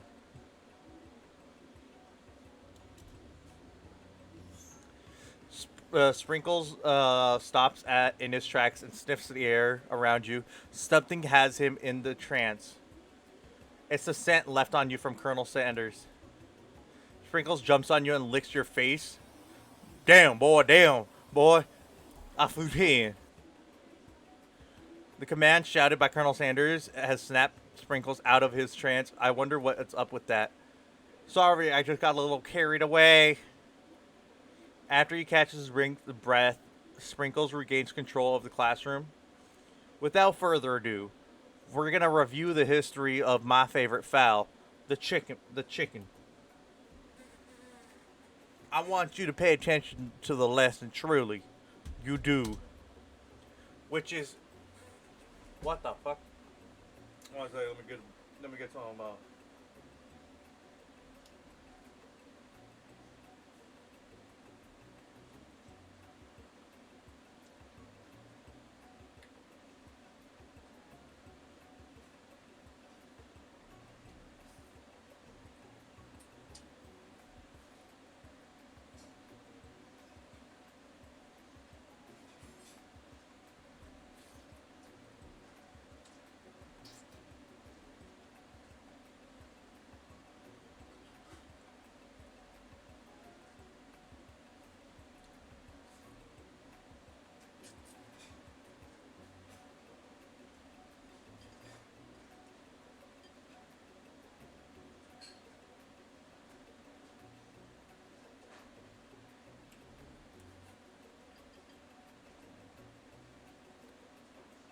Okay. Which is why in 1976, in the signing of the Declaration of Independence, it was a chicken who first signed their names. But I can't help but daydream about Colonel Sanders, and you missed most of the important talk. Oh, look at that man.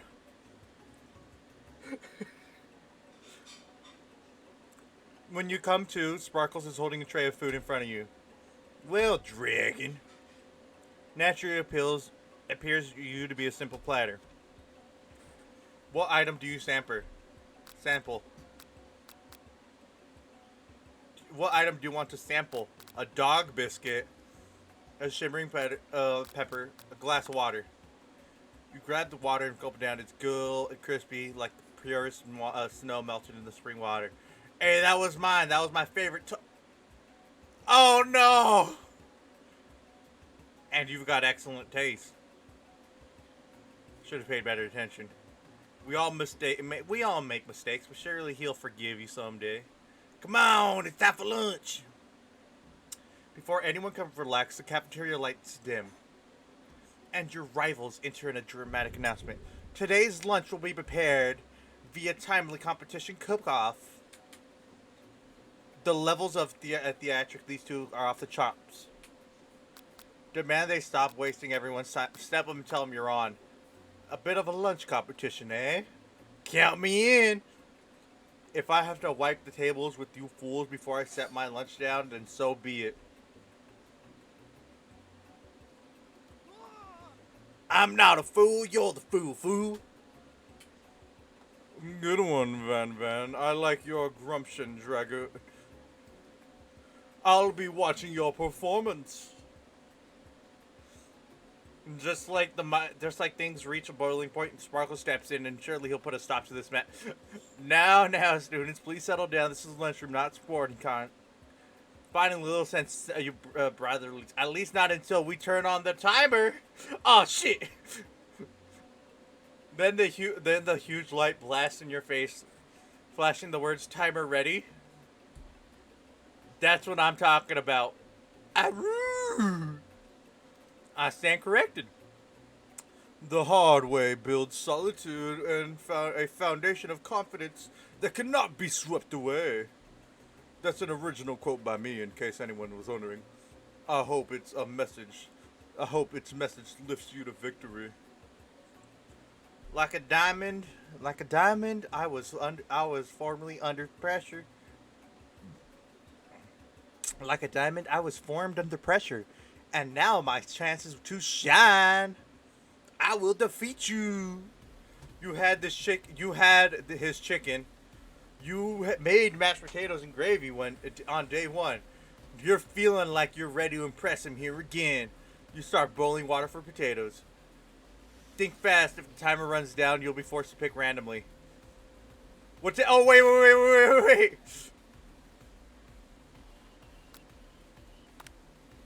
Oh my god.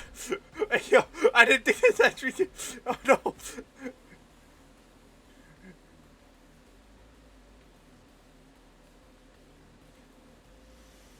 I love how I just clicked the random button. I didn't even know if there. I don't even know what I clicked. You're right. How would you have gotten into this school without knowing that?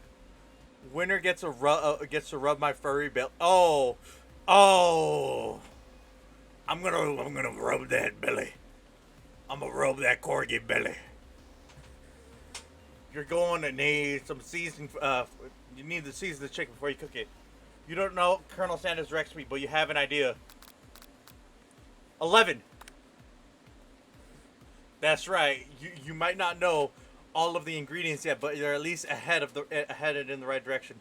Tail waggles intensified. Now you've got some basic steps going. Now it's time to elevate your craft. The state of mind could much favor trust. Fuck. Get it? I'm a dog. It's never a wrong time for some dog jokes. Next question. Your classmates are rooting for you, but Ashley is simply stronger and faster than you. You pick up the pace if you want to survive. When you were a child, your father told you to never forget where you came from. Every day, you meditate in his advice and draw energy from that plate. Now would be the great time to harness that energy. Where does it come from? Where you're born. That's right. This is your shot now, and you're going to miss it, and you're not going to miss it. Arrgh! You try to shut out the noise of the arena and focus on your cooking. What is the sound of success? Sizzling. Fuck! You don't make me get the spray bottle. Next question. You notice Colonel Sanders out of the corner of your eyes. I believe in you, dragon. He's actually cheering you on. which would be awesome. Except knowing he's watching you makes you totally forget what you're doing. Oh fuck! All you can think about is Colonel Sanders. How many spoonfuls of gravy would it take to make a traditional? Oh no! You're stranded in the desert and deserted island on one percent cookbook. What you need to take? What a hunk! You know right? You know what? Shouldn't you be focusing on the challenge? You're falling behind. I know. Sorry, I forgot the question. What the fuck? What does this have to do with? Woof woof. You're really struggling to keep up. The next station over there, Ashley's already begun plating elements of her dish. What colorful complex? To make up time, you toss your biscuit into dough into a mixing stand mixer as you do. The crowd grasp. Ah, yikes! Oh no, you know you love nothing more than to see a fellow utilize a kitchen battle, but something that means sacrificing the personal touch. You might not have any hands, but Dragon does. A good chef needs to be touching the dough to know it's properly mixed. There's an easy way and a hard way. You don't get far by going the easy way. You hear everyone talking. You realize how serious your error was. You immediately shove your hand into the mixer and rescue the dough before it's overmixed. Oh God! By the quickly, oh God, your hand gets stuck and immediately crushed by the quickly spinning beaters. There's no way you'll be able to use that hand for the rest of the match. Colonel Sanders shakes his head in shame. Oh no! What you often find in the easy way can turn out to much more difficult. Everyone stop. What are you doing right now? The battle is over. This can't be. I was close to finishing my dish. Or look at your hand. You simply can't go on. Aw, too bad. And here I was in with the complete dish ready to serve. Surely it makes me the winner by default. No. It wouldn't be fair to compare the two on account of Dragon's injury. You see Sparkle begin to lick his dog chops when he looks into the dish. I suppose you should at least tell us what you prepared. Well, I am the sweetest. I skipped straight to the dessert. This bitch made fucking... What the fuck? Under this white chocolate dome can be a wide variety of delight, taking you on a journey of flavor that tastes good and tells a story of excellence. I was going to ask Dragon to do the honor, but since you're injured, I'm afraid that pouring the creamer of delicate hot chocolate sauce may be too difficult. Colonel Sanders, if you wouldn't mind lending me your strong, steady hand. Colonel Sanders pours the hot chocolate sauce on top of the dome, causing it to melt away, revealing the hidden... Dude, that shit looks so fucking bomb. Oh my God, and it's raw honeycomb. Inside, you'll find a delicate fried cheese croquette on top of a slice of honeycomb. Ice cream two ways, tender nougat, pearl of blueberry glee. Colonel Sanders seems intrigued, but perhaps not impressed as he dips his finger into the chocolate sauce. Specifically not your strong suit as it is, Ashley. Oh, you, hee. He places a sauce cover a finger into his lips. Ashley leans over and whispers something into his ear. A dab of sauce sticks to his mustache. Internalize the rage you feel. You reach out with your apron to swipe across the face of his glistening smile, recoils and brushes you back. This goatee is not a fashion statement. It's a function. It's also functional. I was saving that for later. No! No! Ah! Fuck!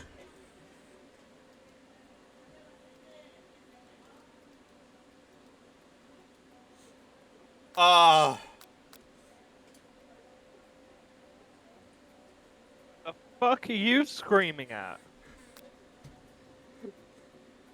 I pissed off Colonel Sanders and he got mad at me.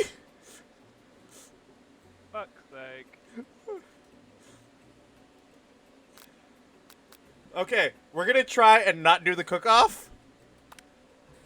Everything is competition with you two. Yes. Yes. Well, not with me. I'm on a personal journey to learn to love. To learn to love. Sure, why not? But definitely not a Yeah, stop getting your genres crossed. Don't you have a portable monster to capture or something? I need to eat if I'm going to have energy to sustain my education and pursue my dreams of becoming master chef. And how are any of those supposed to get anywhere if you're constantly feeding off competition's well-known apron? Besides, I've already bought my own lunch. Dragon, you should have it. It will give you the energy you need to succeed. Let's go, Chinese food. Yo.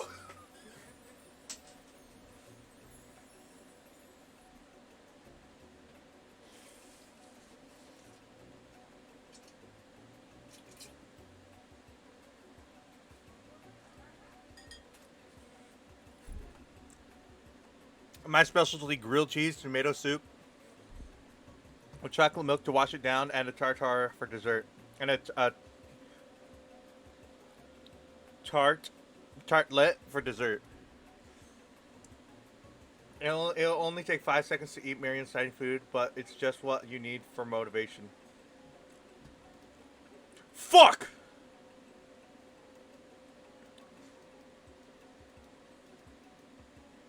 Okay, okay.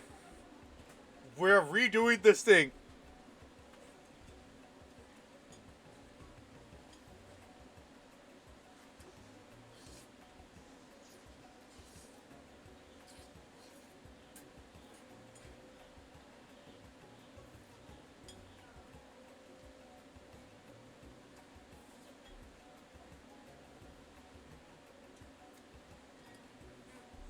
Okay. That's what I'm talking about. Aroo! Okay. We're getting to it. It's 100 Celsius. 11 herbs and spices. Gratitude. Classmates originally, but have simply stronger and faster.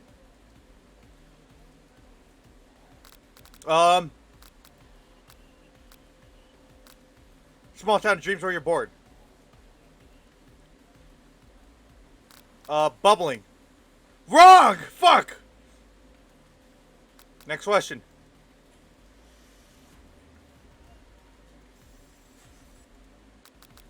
Colonel Sanders looking over the horizon.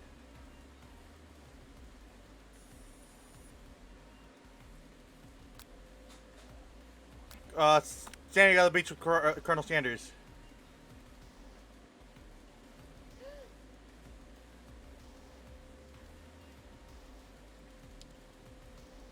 Fuck!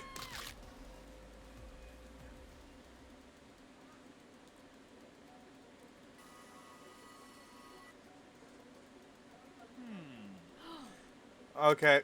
Internalize the rage you feel. The rage burns so intensely your eyes that they burn into flames. The flames cause your eyebrows to catch fire and turn into ash. They fall off your face, which means people will have a hard time understanding your emotions for the rest of your semester, perhaps forever. Embarrassed and ashamed by your poor performance, you do not mention your crispy, fried bro. The brows. You run to the quad alone. Beautiful weather feels like an insult. Inside you, a storm raging. It's Colonel Sanders, probably here to tell you that he and Ashley are in love and decide to get married.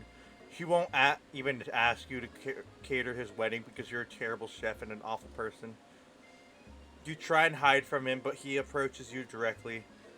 I know you're hurting right now. Not just from the devastating loss, but from that run-in with the mixer and small fire. We should get that checked out. I'm fine. You can't just leave me. Can't you just leave me alone? I'm a loser. I'm not fit to fill your fryer. I'll even never be a master chef. Failure is a part of life. Not just for you, but for all of us. Do you think I've never failed at anything before? That's exactly what I think.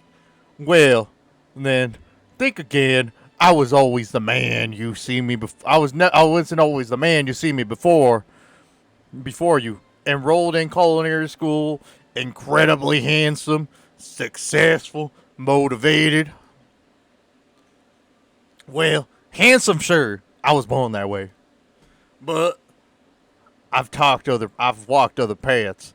I've arrived at dead ends. I was passionate about life. I failed as an obstructionary. I have no idea what the fuck that word was. I was passionate about justice. I failed as a lawyer. I was passionate about livestock, but I failed as a mule handler. That one was especially humiliating. Mules can be so cruel. I lost my business partner to a gunfight. I didn't know. People see my delicate ribbon tie and my well-kept beard and assume that I've got it all together, which is true now, but hasn't always been. Sounds like this guy could really use a hug. I've resolved then that I was going to amount up to something, not amount to hours of labor and money could deter me from becoming the best I had to give. As Colonel Sanders changed his focus, you could see something ignite inside of him, a burning passion. One has to remember that every failure can be a stepping stone to something better. A new dream is pure, it's honest, it's something that a humble man in a crisp white suit can be proud of. I will create a new chain of chicken restaurants that will bring joy to the entire world and will make up for my past misdeeds. Yeah! Just your moment grows intimate, interrupted by a threatening shadowy presence. Battle scared from the night before, you prepare your worst. It's the Spork monster! Borko? It is I! I know I know I said I wouldn't go back, but after the whole fight to the death thing, maybe you don't really need to see me anymore. But I just wanted to say I was wrong to attack you, and I apologize. I know that it's like having to always look over your shoulder. Monster problems, all right. Aw, thanks, Borko. I'm glad that there are no hard feelings. Getting jumped by a giant creature in the dark of the night can really rile a person up. I also wanted to apologize for the way I switched into attack mode. I know you're wrong. The cooking school can always be a person under a lot of stress. I actually used to go to the school. I wasn't always a sport monster, you see. I don't believe it. You were a human once? Well, no, I was a golden retriever. But I was a student until one day some mean kids with a magic spellbook casted a dark enchantment on me and I was trying to transform. A magic spellbook? Precisely. I had procured a copy for myself, but somewhere along the way I've lost it. And if you find such a book, I beg you, respect. If you're a powerful chef and wouldn't rely on such dark evil magic, no, you should be protecting the innocent from those who would cheat them through sorcery and glue. If you need me, don't fear, I will be there. Sounds like there are some bad cooks in the kitchen of life, Dragon. Together, I'm sure we can defeat them. Come back to my hideaway. We can discuss. A personal invite? I can't imagine that Colonel Sanders' home must be like a bit, but it sounds like you're about to find out. Stepping inside Colonel Sanders' home, surrounded by his things, you start to feel a special bond with him. It looks like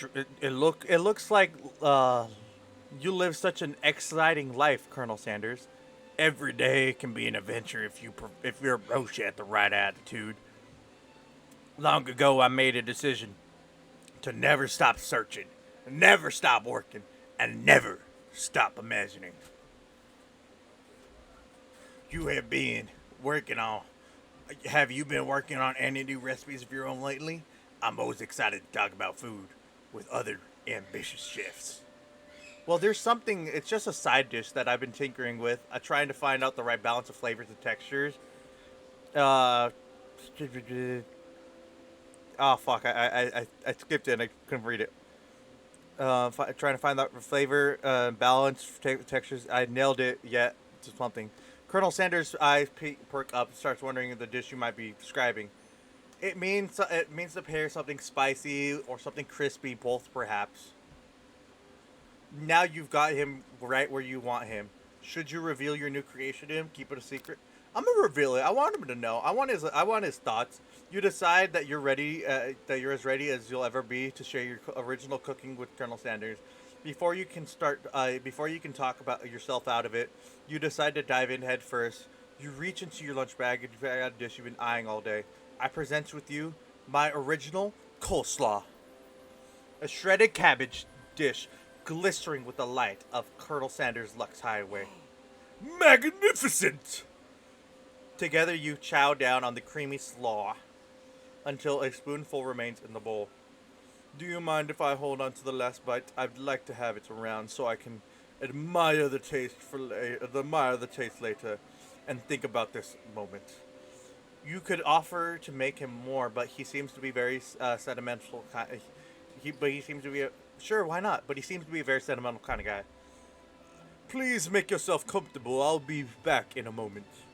You realize now that it's perfect time to do some snooping. Around the room are various items that you look closer at. Each item seems to be related to memories, emotions. Tap on... oh! This is where he keeps his secret recipe. The moment the number is important to Colonel Sanders is drawn to you. As soon as you dial 11111.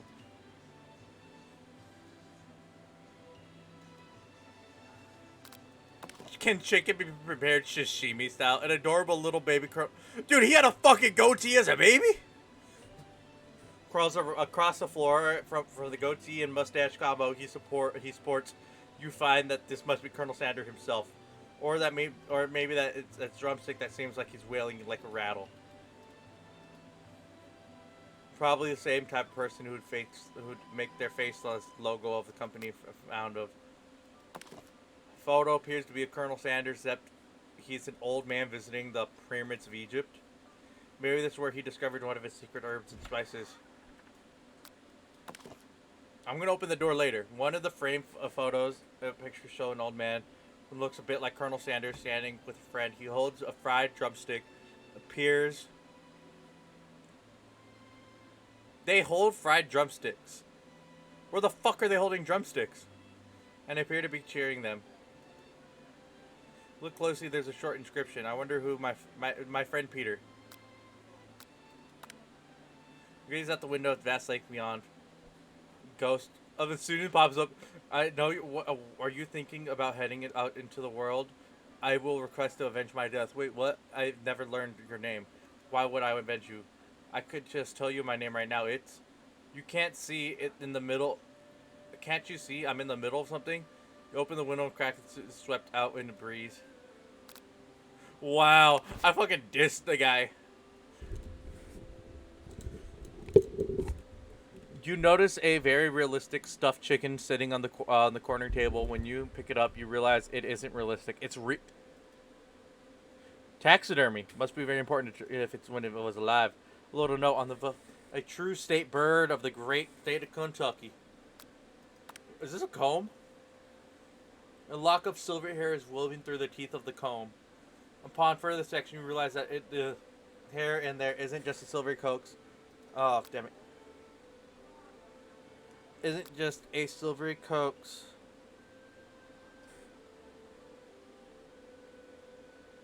It's actually made of silver. Oh, wow. Scented candle. A scented candle, you pick it up, try to identify the smell. Power tool. Freshly starched collar. A piece of wool floating in the lake. Summer of '69. No, it's one of the secret ingredients. It's pepper. You open the door and find Colonel Sanders' closet. Find a row of his signature white suits hanging within. You take one off the hanger and try it on. The jacket's a bit big for you, but it's soft, comfortable. You give yourself a deep hug. Breathe in the scent. They say that home is where the heart is. This is what they meant. Oh no! Oh no! Before you could look any further, you hear Colonel Sanders returning. He has a new dish in his hand. He's been working on. He wants you to taste it, but you try and act casual until he asks you why you're wearing his jacket. Fuck! Oh, I don't usually loan those out, but I must say, it looks good on you. Oh crap, the jacket! You forgot to take it. You decide that now's your moment and make the big move.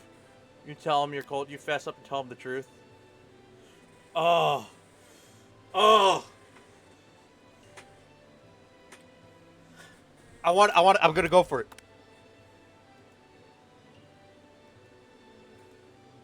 No!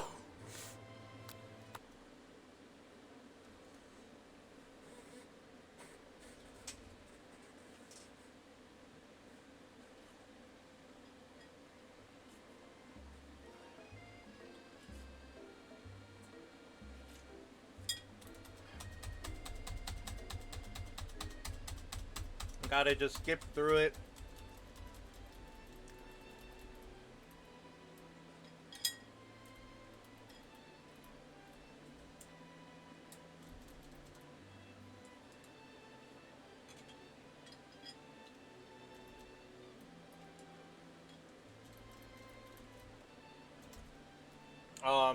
Spork Monster.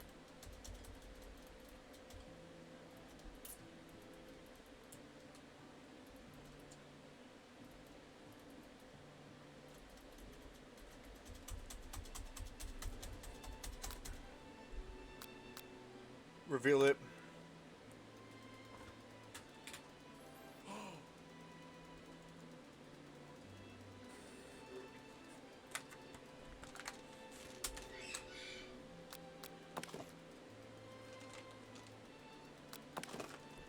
Okay, can skip through them. I don't know if it's gonna, if not going through all of these. Let's see.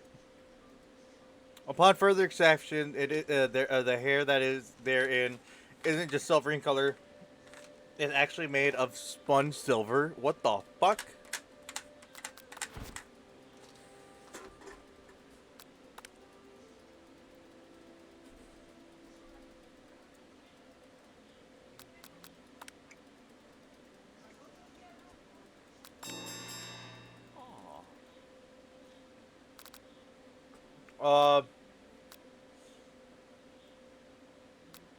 Fess up and tell the truth. I think I've developed feelings for you. I might have developed feelings for you too, but I'm concerned. I can't let anything get in the way of my dreams. Overwhelmed, you take off the jacket and run out the door. But the thought of leaving Colonel in the midst of an emotional breakdown causes you stop yourself. Colonel. Yes, Dragon.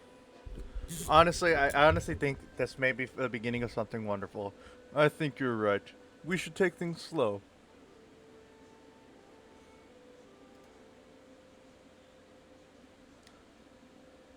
Okay.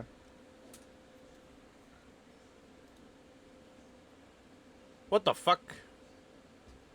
Oh, now it's a ghost. Oh shit, I knocked out here.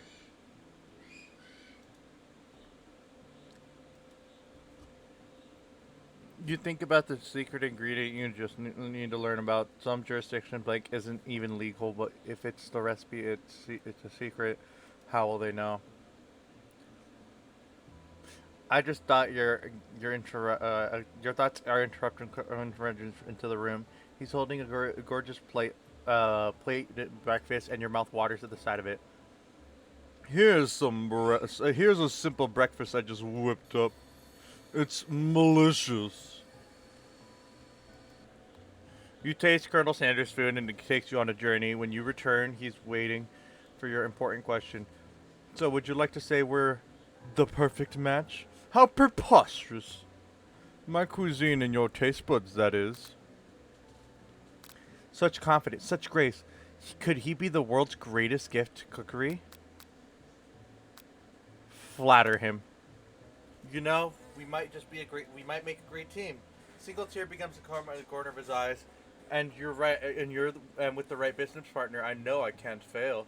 Business partner, could he be talking about you? This is all happening so quickly. Overcome with emotion and confusion by your feelings, you're on the verge of tears, unable to speak. The only answer you find is running out the door and get home.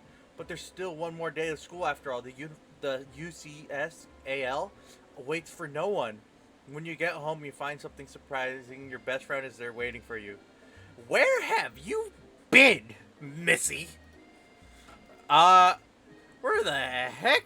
I had one heck of a night.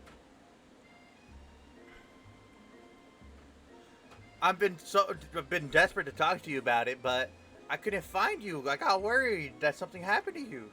It's okay. I was just. But now that things turned out fine, I can finally get you up to speed on the saga of Miriam. Sure, but you will not believe what just happened to me yesterday after school. I went on a date. I can believe that. Since I've been partnered up with Clank, he asked me to go out with him. Of course, I told him you'd better keep your dials turned to polite and respectful, because I'm not that kind of girl. He was just interested in spending some one-on-one time together and getting to know me. I said, sure, yeah, I can get to know the little metallic guy. Long story short, he took me What the fuck? Things spiraled out of control. When she said skydiving as the typical first date to go on with a talking pressure cooker, and now I'm not really sure where we stand. You don't give Miriam time to tell her whole story. However, bottling up the details of your own night, you just have to bear too much to bear. Well, I went on a date too, back to Colonel Sanders' house where I spent the night with him. You what? Nothing happened, but the emotional connections. Wow. Maria tells you to move on from the whole Colonel Sanders obsession and focus on school. If being obsessed with Colonel Sanders is wrong, you don't want to be right. After a short argument, you both agree to go your separate way. What? You encounter a rival in the quad. You can tell from a distance they're picking on Pop. He himself might not grasp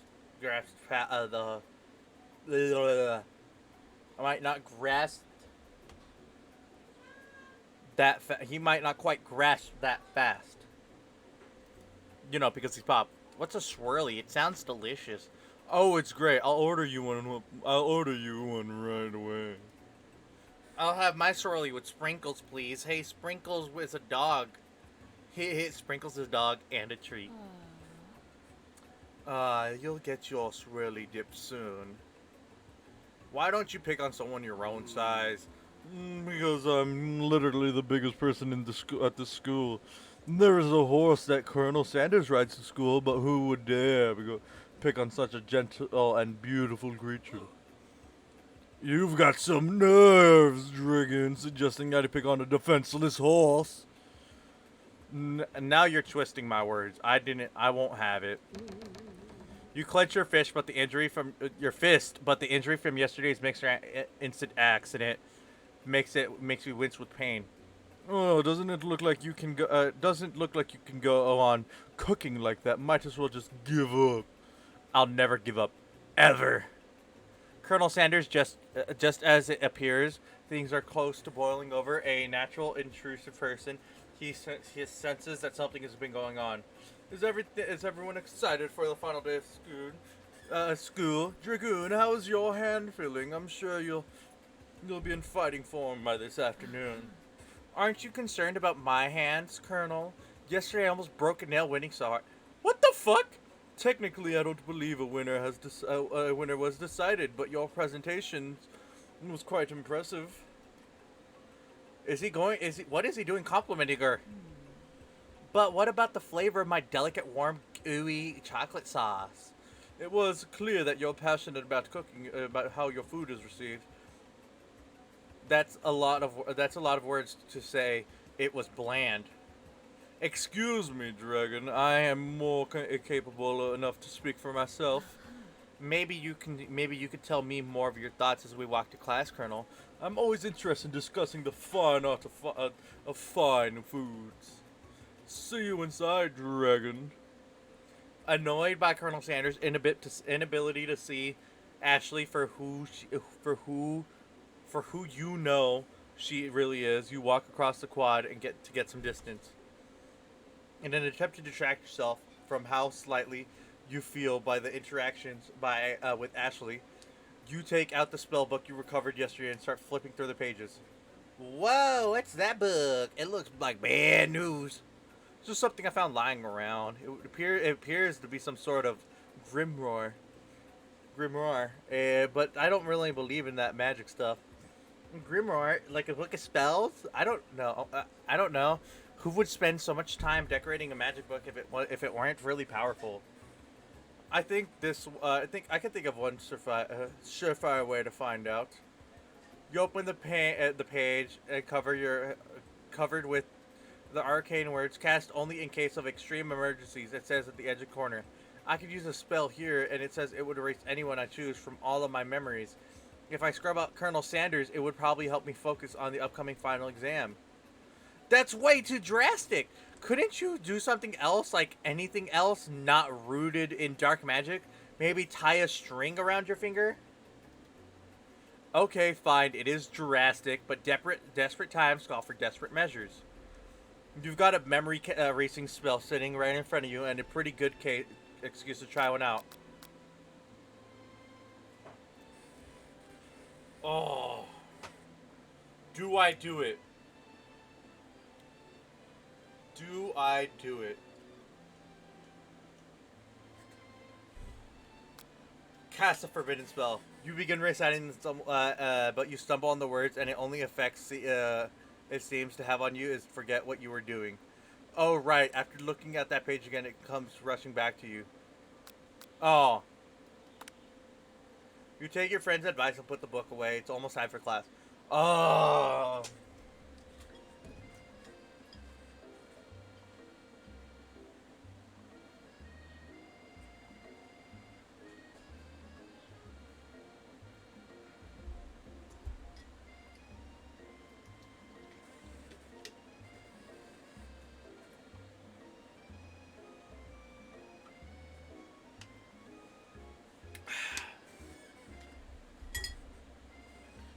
Sprinkles is already in the room waiting for the students to arrive. And clears his voice and makes a quick announcement. I want you all to know I feel something of a dog moment coming on, but I assure you it's nothing to be afraid of. His cute little nose scrunches up and begins to breathe quickly. Dogs are rather unpredictable, especially Sprinkles. Wait to see what happens. He must be hungry. Reach for some old Homer to give him as a snack. Let's do that! You reach for your backpack and grab some homework from last semester that you forgot to turn in. Sprinkle immediately goes for it and gobbles a sheet of paper like it's a piece of fried chicken raw rye. I apologize for my outburst. I know that it seems cliche, but nothing in this world satisfies me like ungraded work. My dragon, were you studying something like cinnamon? I believe I have been sitting on a lecture series around the art of bake caking. How insightful. This actually brings up an important question. Thank you, Dragon, for reminding me to dote on an indispensable bit of wisdom. You see, but before he can go any further, Miriam's love drama spills over into the class. Sprinkles is interrupted by whirls and sparks coming from the back of the classroom. I told you to save it for after class. You think I wanted to be thrown from a plane strapped to a stranger? Appear to be arguing, but you still haven't learned to speak Clank's language of mechanical noises. But no! You had to show off to your cool friends, Jeff and Joan. JJ forever. Watch us form a triangle midair as we descend. Triangles are the strongest shape, don't you know? Yeah, well, it doesn't make it doesn't make it a great date. Just take Jeff and Joan with you. You can hold hands with that as you pedal down the mountain or off a cliff for all I care. Oh no!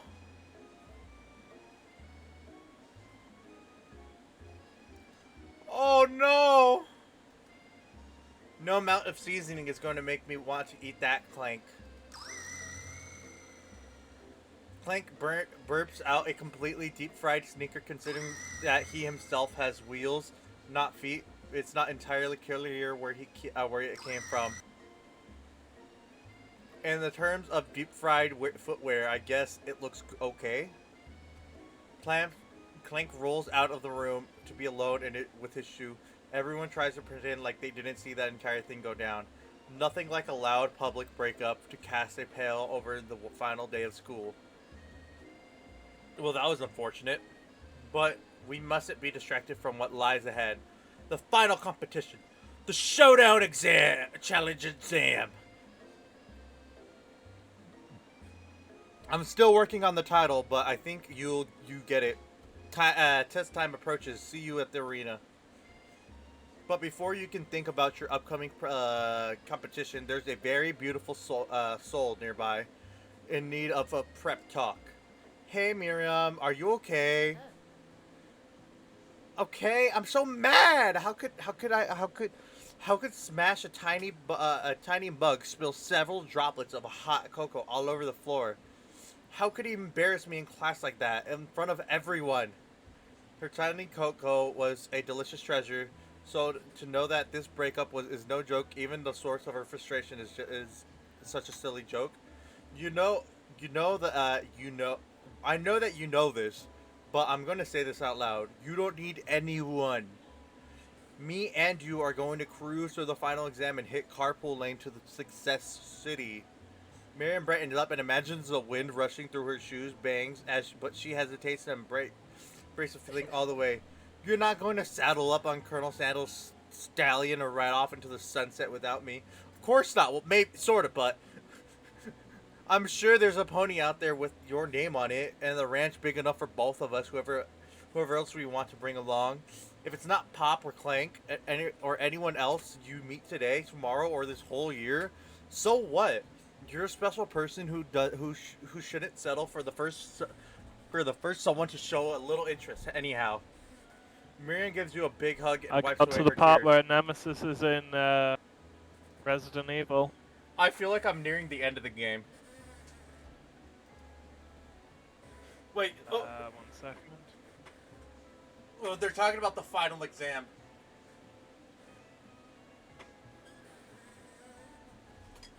Yeah.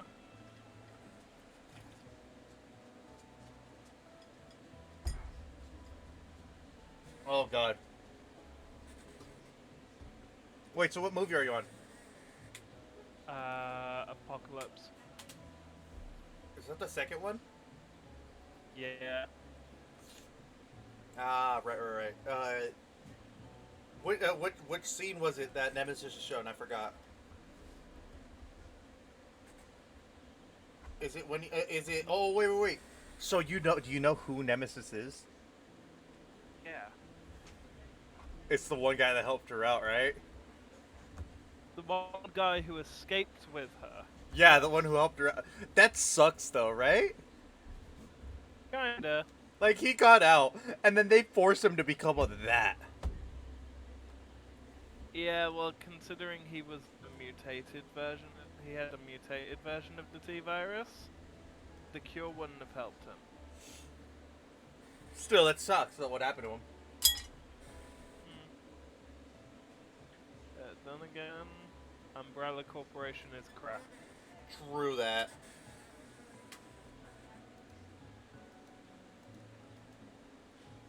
You should really review. I should really review my menu for today. I'm going to make a very special soup. I bet that Professor Dog is going to love it up. While you're prep talking, Miriam, you completely missed lunch, but that's okay because you had better ideas of how to spend the time before your exam. You decide to head to the arena early to practice making a dish.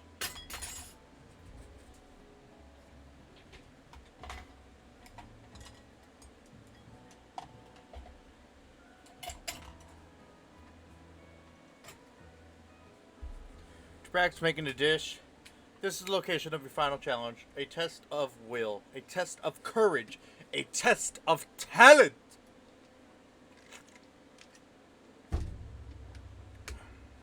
And a chance to beat the pants off Van Van, the supposed Man and his eviler counterpart, Ashley. As planned, you begin to run through the quick tests of a recipe you've been working on. Dragoon's favorite chicken pot pie. After practicing for months, making this dish comes second nature to you, and you're able to quickly get a fresh pot pie out of the oven. But as soon as you do, your cram session is interrupted by Colonel Sanders. Dragoon, what are you doing here? There's still time before the final exam. Oh, I'm just taking it all in. I'm no big visualized success. I'm looking into my station and picturing victory. The pot pie has begun to bake, and the smell has slowly filled the space around you. Visualizing, huh? Not too bad. I was hoping you were cooking something delicious. You'd usually happily share your food with anyone who is hungry, but the last time you let Colonel Sanders get injured, it cost you a cook-off. You decide that it's time to put your cooking above your romantic desires, but that decision is hard to stick when the timer oven is behind you.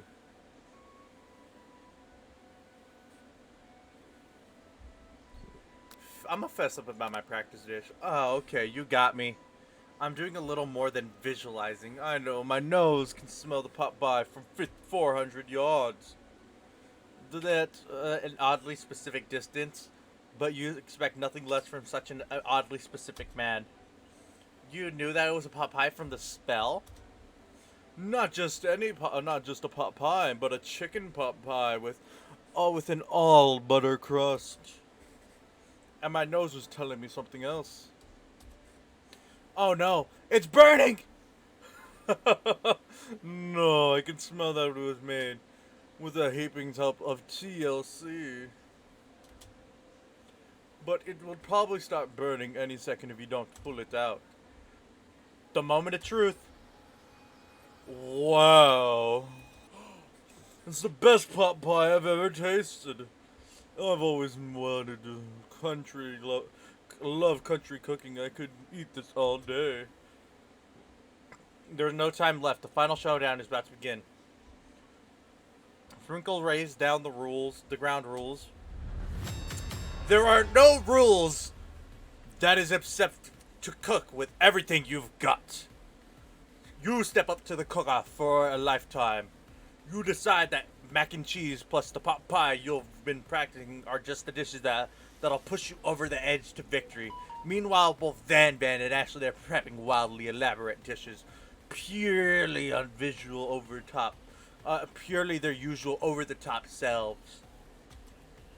Miriam has her gigantic magnifying glass and several sets of tweezers. She's prepping to go big. She's preparing to go big, going small.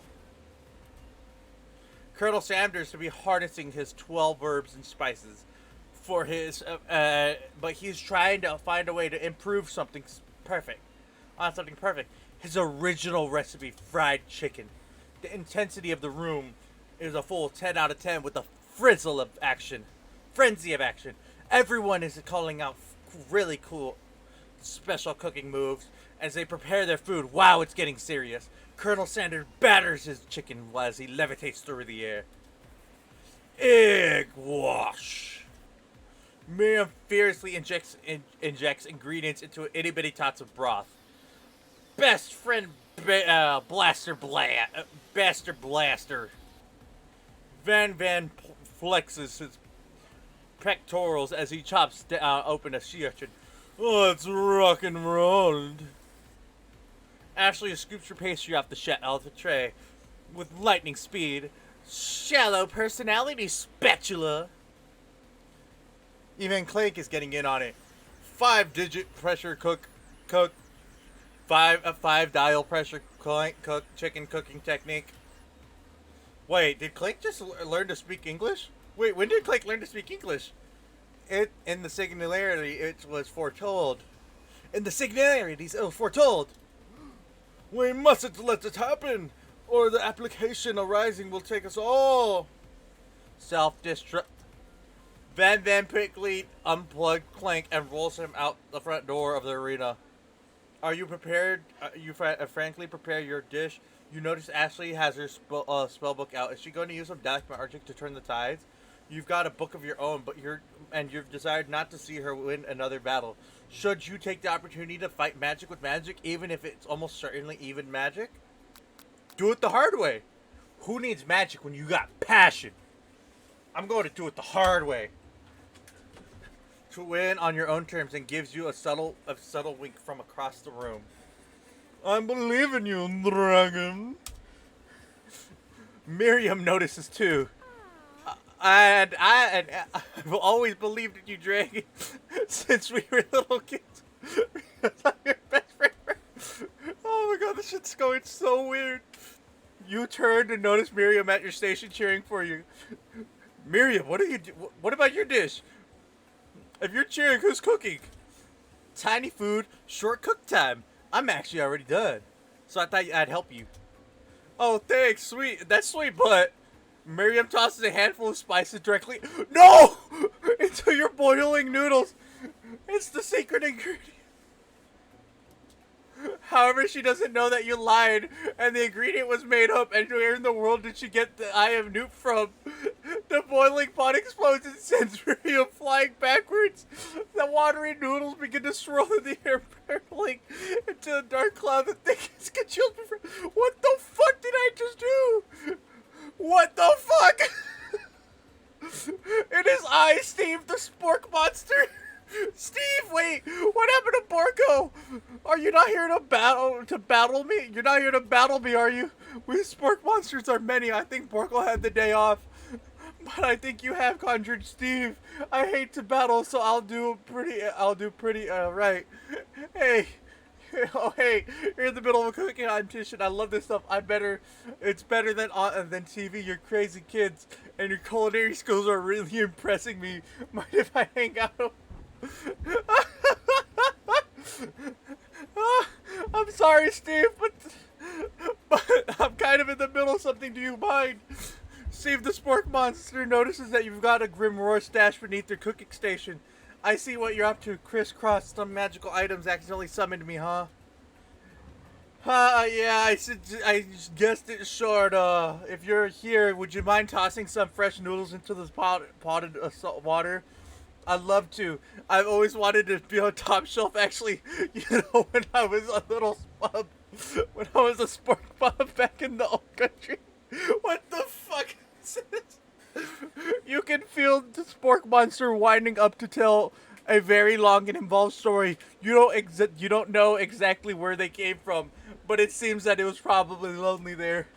Actually, you know what? Maybe you should watch from the stands. I really need to focus on this competition.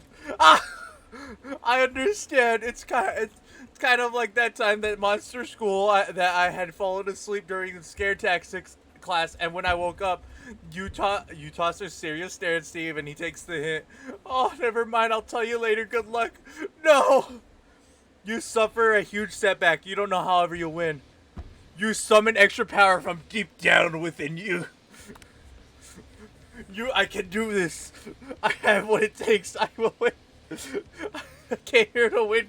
When did this shit become like a fucking epic battle shit? Your hair turns back. What the fuck? I become a fucking Super Saiyan. Your hair turns mac and cheese orange as culinary energy runs through your body. I became a motherfucking Super Saiyan. My heart is pure. My hands are steady. My taste buds are preparing their entire My taste buds have been preparing their entire lives for. Yes, Dragoon. You are the chosen one. You will avenge me. The power you've in summoning immediately fades back out. You interrupted my inspiring monologue. God damn it, you bastard! Sorry. My heart is pure, my head is steady, my taste buds have been preparing their entire lives for this moment. I will show the world my cookery. You became levitating off the ground? What the fuck? Energy courses through your body? You know that the moment that the power you have, you can do anything. Except turn back time, which would be super useful, because while you were powering up your chicken pot pie overcooked in the oven and can't be served. Fuck no. Don't worry, dear Dragoon. You may have suffered. Don't worry, dear Dragoon. You may have suffered some backseats some setbacks, but all is not lost. Impressed by your fortitude, Colonel Sanders decides to give you that you have earned his support. Let's go! I have been watching you today, and I must say I'm truly Get impressed. good. Wait, what? You burnt your food. Hey, I was busy powering up like a fucking Super Saiyan. You know that takes like 5 episodes. Get good. I will win this! I must say, I'm truly impressed. You've been thinking on your feet and rolling with the punches. He steps up to your station. Let's fucking go, Colonel Sanders! He steps up to your station, stands right beside you. I am here to help. All you've managed to make is mac and cheese, and the time's almost up, so you're going to need it. Oh God! But Colonel Sanders, what about the test? What will happen to you? What about the rules? Following the rules has never been my thing. I follow my heart.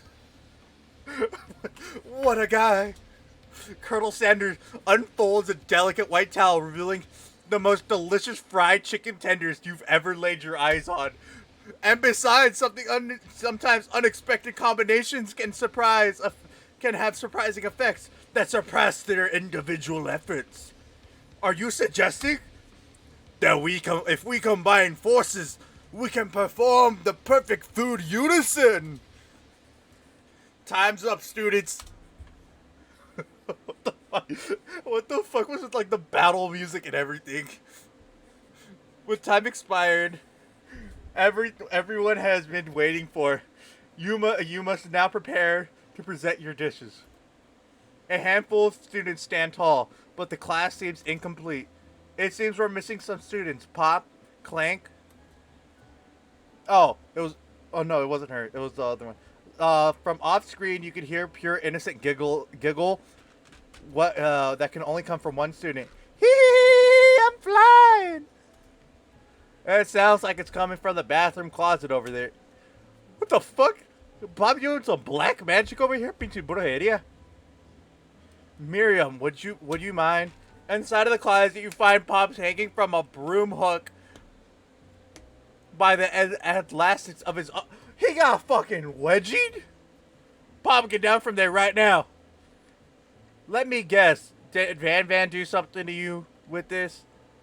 When someone asks for a wedgie, who am I to refuse? I just realized this motherfucker's not wearing a shirt.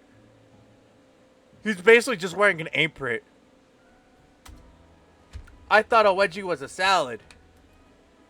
It looks like Pops is eliminated from the challenge, seeing how he didn't cook anything. I can't feel my legs. May I be excused? Sure.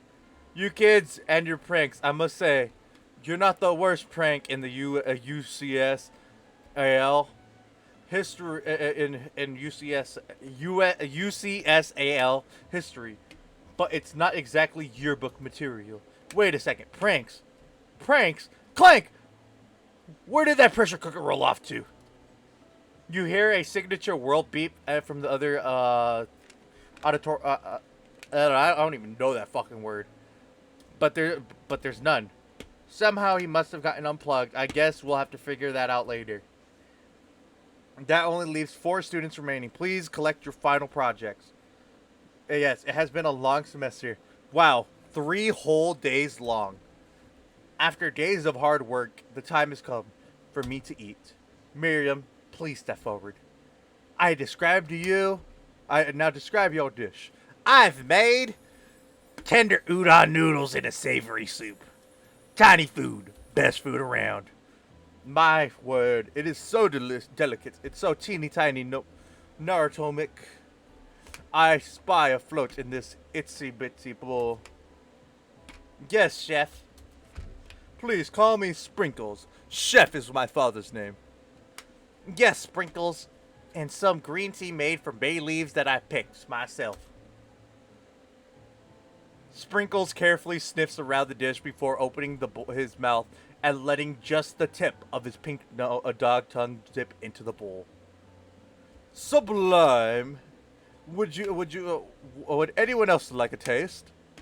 Oh, come on. I'm not one of those dogs who doesn't floss. I even have a really cute electric toothbrush for dogs. Fine, I'll enjoy it all myself. And in a flash, the entire meal was devoured. Not that it took much. It was less than a thimble worth of soup. A plus. Rarely do I get a dish that tastes so much like love poured into it as yours. Miriam is overjoyed as she gives you a big hug. Thank you, Dragon, for helping me believe in myself. Van, you're up. Now describe your dish. I've made uni over smooth egg custard with an axe sea urchin shell topped with caviar. Did you skewer one type of sea urchin with spines for a second different colored type of sea urchin? Why does it look like Miriam is presenting the professor as her food? What do you mean?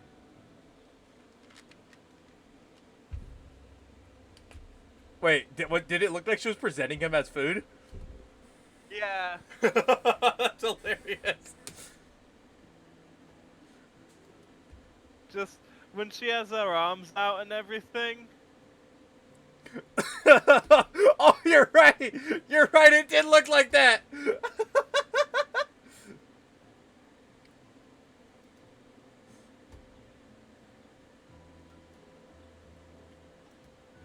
Yes, Sprinkles.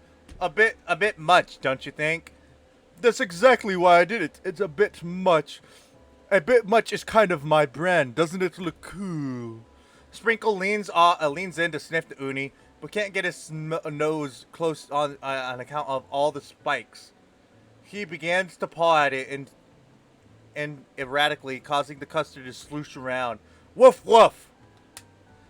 Be gentle with my cuisine, grrr. Juzo, I need you to woof woof for me. And then grrr. The dog does it, so I need you to do it.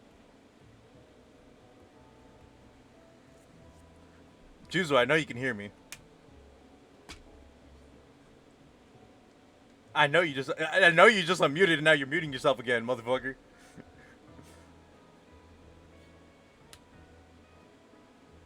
Man, this is why we can't trust wolves. Finally, Sprinkles goes all in, tongue first, but can't get past all the needles. He reels back as his tongue is poked and probed. Oh, fuck! Youch, my tongue! The professor fears I have an allergic reaction to the sting. Oh, shit, I can't eat this. I keep poking my tongue. Disqualified! A stunning turn of events. Who would have thought that serving food in a bowl made of needles would make it difficult to eat? Dejected Van does not go gently into the night. Disqualified? For glamour? I discuss, Dimpitheth. This isn't the last you've heard of me. Before forcing us to endure his swollen tongue for another moment, Sprinkles graciously laps up a bowl of milk. I know. Yeah, I'm a dog and I drink milk. Get over it. Sometimes it helps calm down my agitated tongue. Next student, Ashley, it's time to step up. Please, now describe your dish. I made orange blossom Turkish delight in a rose water syrup tossed with French mergue and connected by sugar glass. That actually doesn't sound too bad. Indeed, it's quite delightful. However, I ask that you please refrain from eating it or attempting to taste it in any way. It's very fragile and it's meant to be a display piece. Don't eat the food? At a cooking school? Got toast in your ear or something, Dragon? I told you, it's a display piece. Ashley, I must say it is beautiful. However, this is a cooking competition at a cooking school. Yes, which is why I cooked it and I did with extremely a good job cooking it too. I didn't realize that we were having an eating exam. If I wanted to be judged on eating, I would have gone to the College of Eating, School for the Hungry. Oh, you fucked up, bitch. I suppose you could smell it if you're absolutely insistent, but don't breathe too hard. You might disrupt the sugar spiral. Hey, if the food cannot be eaten, it cannot be judged. You're disqualified, bitch. Rage overtakes Ashley as she finally cannot keep her two-faced routine up. Who would want a high-end cuisine if it cooked you? You wouldn't know a high-end cuisine if it cooked you.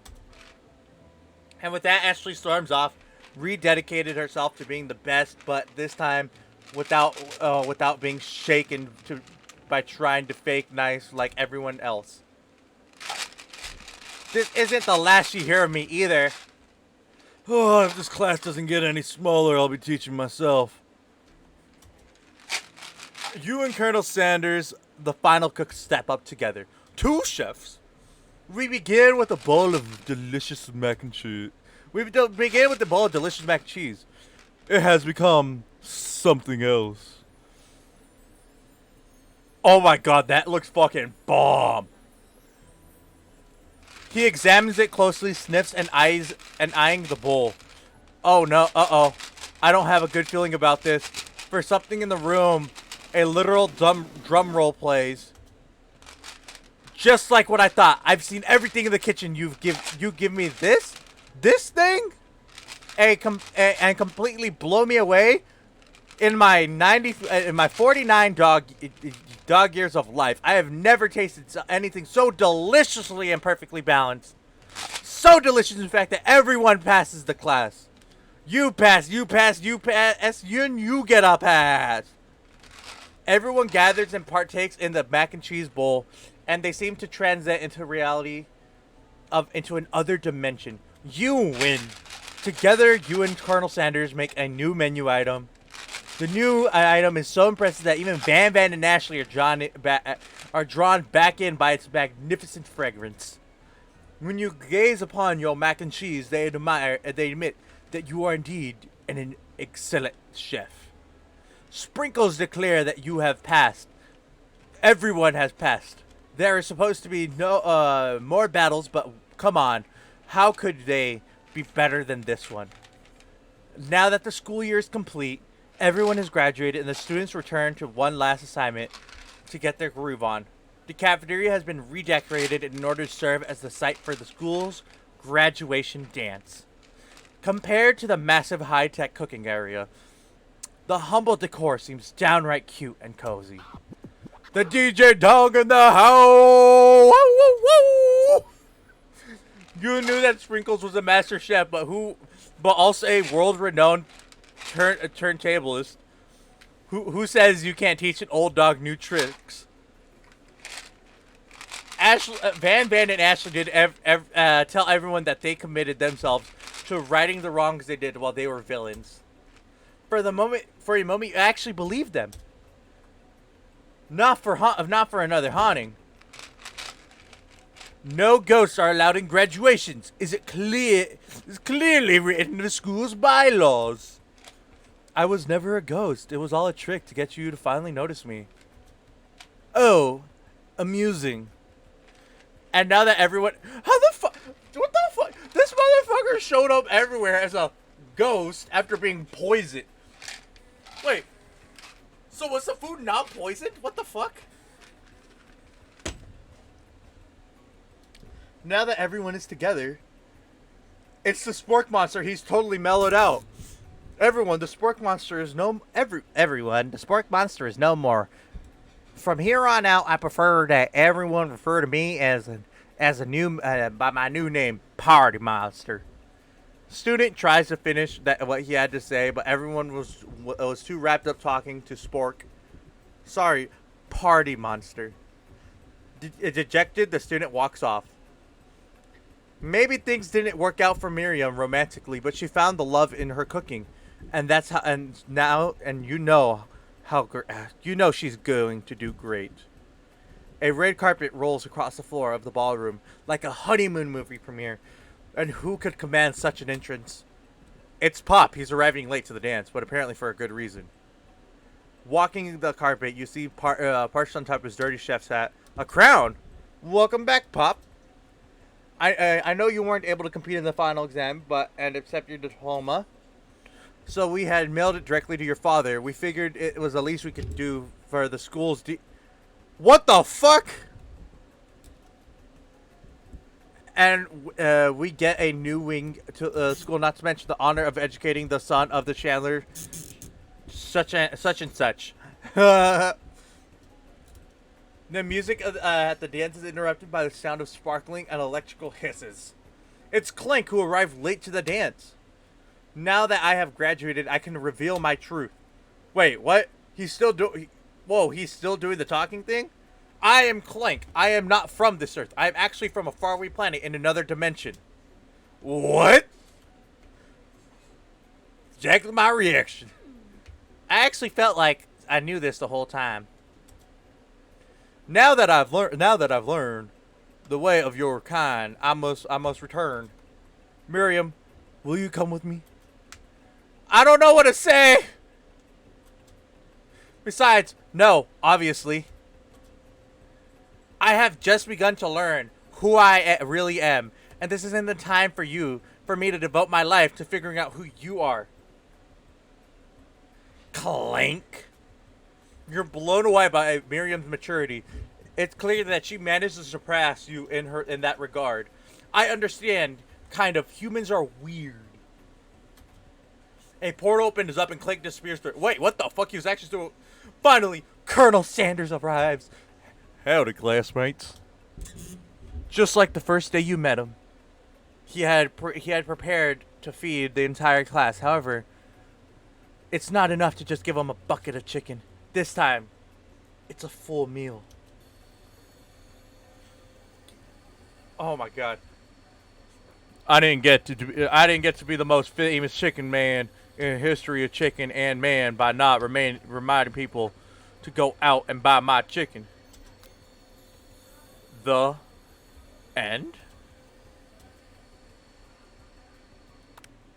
No, it's not the... Oh, wait, what the fuck? As everyone feeds on their delicious chicken dinner, Colonel Sanders finds you sitting at the edge of the dance floor. Hey, yo, Dragoon, what are you doing sitting all alone? Oh, you know, I'm just waiting for the right person to dance with me. What the fuck am I doing? I wonder, might you tell me what are the qualities that you would expect to find in such a lucky person? On top of my head, oh, I don't know, a spicy musk, a tidy goatee, and a degree from the University of Cooking School Academy for Learning, just to name a few. It truly is my lucky day. Would you dance with me? Yes, I would love to. As you glide across the dance floor, hand in hand with Colonel Sanders, the future stretches out in front of you. And once my 100th franchise is up and running, I'll be ready to take a day off. And I'll be so glad to spend it together with you, Dragoon. How sweet. We'll work together and play together. Colonel Sanders stops dead in his tracks. Work together? Well, I think this is something I need to do by myself. I think I just need to do. I think this is something I'll just need to do by myself. But who will help run your restaurants? I don't believe I need your help. Besides, based on your time at school here, do you really think running restaurants is the best path for you? Could it be you found a love connection, but failed to earn Colonel Sanders' respect as a chef? Can you live on with only half of him? Will you be able to endure sharing him with his other love, the life of an entrepreneur? I suppose I can enroll at a pastry school. Oh my dear Dragon, I'm sure you'll find that you'll find your place eventually. And along the way, you'll have me by your side. The end. We fucking finished this shit. It took us 3 hours. It took us 3 hours to finish this. 3 fucking hours.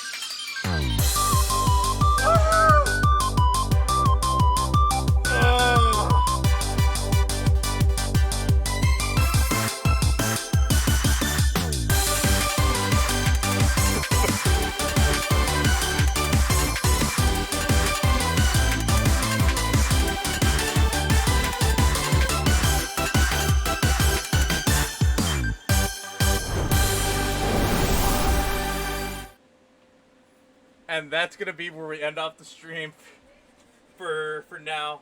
I'll probably stream in like another 4-ish hours. Around the usual time for I start streaming. I'll probably be doing a Resident Evil stream. Well, let me go to this one real quick. Yeah, so I'll probably be doing a Resident Evil stream. After that, we'll probably be doing like a RL craft to practice for the hardcore series that I'm gonna be doing with Juzo. Juzo, if he's in the other mic, let me unmute. Juzo, if you want to say your goodbyes to the end of the stream. Hi, fuckers. Who we raiding? Honestly, I need to find out who the fuck is streaming this game. It's gonna be so awkward. Honestly, a lot of people showed up. I'm surprised that a lot of people showed up. Let's see, who are we gonna raid now? I'll find you someone. I could raid Juzo. I'm not streaming. You're the only person streaming. I said Juzo, not Juzo VT. Have a good one. What? Have a good. Have No, you're gonna send it to me right now? To text? I mean email? I mean fucking Discord? Petricarl. What? Send in Twitch chat. So it's... So, and now it's... /raid...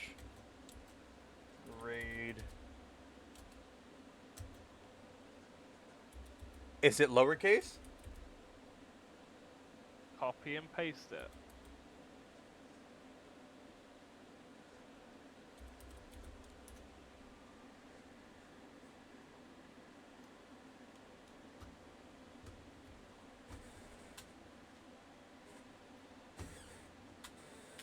Oh.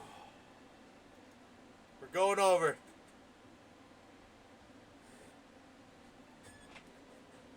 Purchasing a hoodie. Thank you so much. I hope you enjoy your hoodie, my friend. Hi, Dragon. Thank you for raid. Welcome, welcome, welcome. Thank you for buying my hoodie. I really hope you enjoy your hoodie, my friend. Please send me pictures when it arrives if you want to, of course. No pressure, because obviously you bought it anonymously. Thank you so much. I appreciate it. I appreciate it, my friend. Hell yeah. Thank you.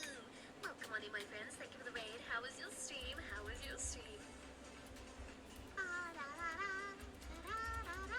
Hi, Dragon. Welcome on in. If you're new here, hi. My name is Petri. I'm the queen of Wait, the she's stars. British. My stream, my dungeons. I just realized that. I'll be Completely, back. totally legal business venture. Yep. You did the KFC dating sim. Nice. I love you, Colonel Sanders. A finger-licking good dating sim.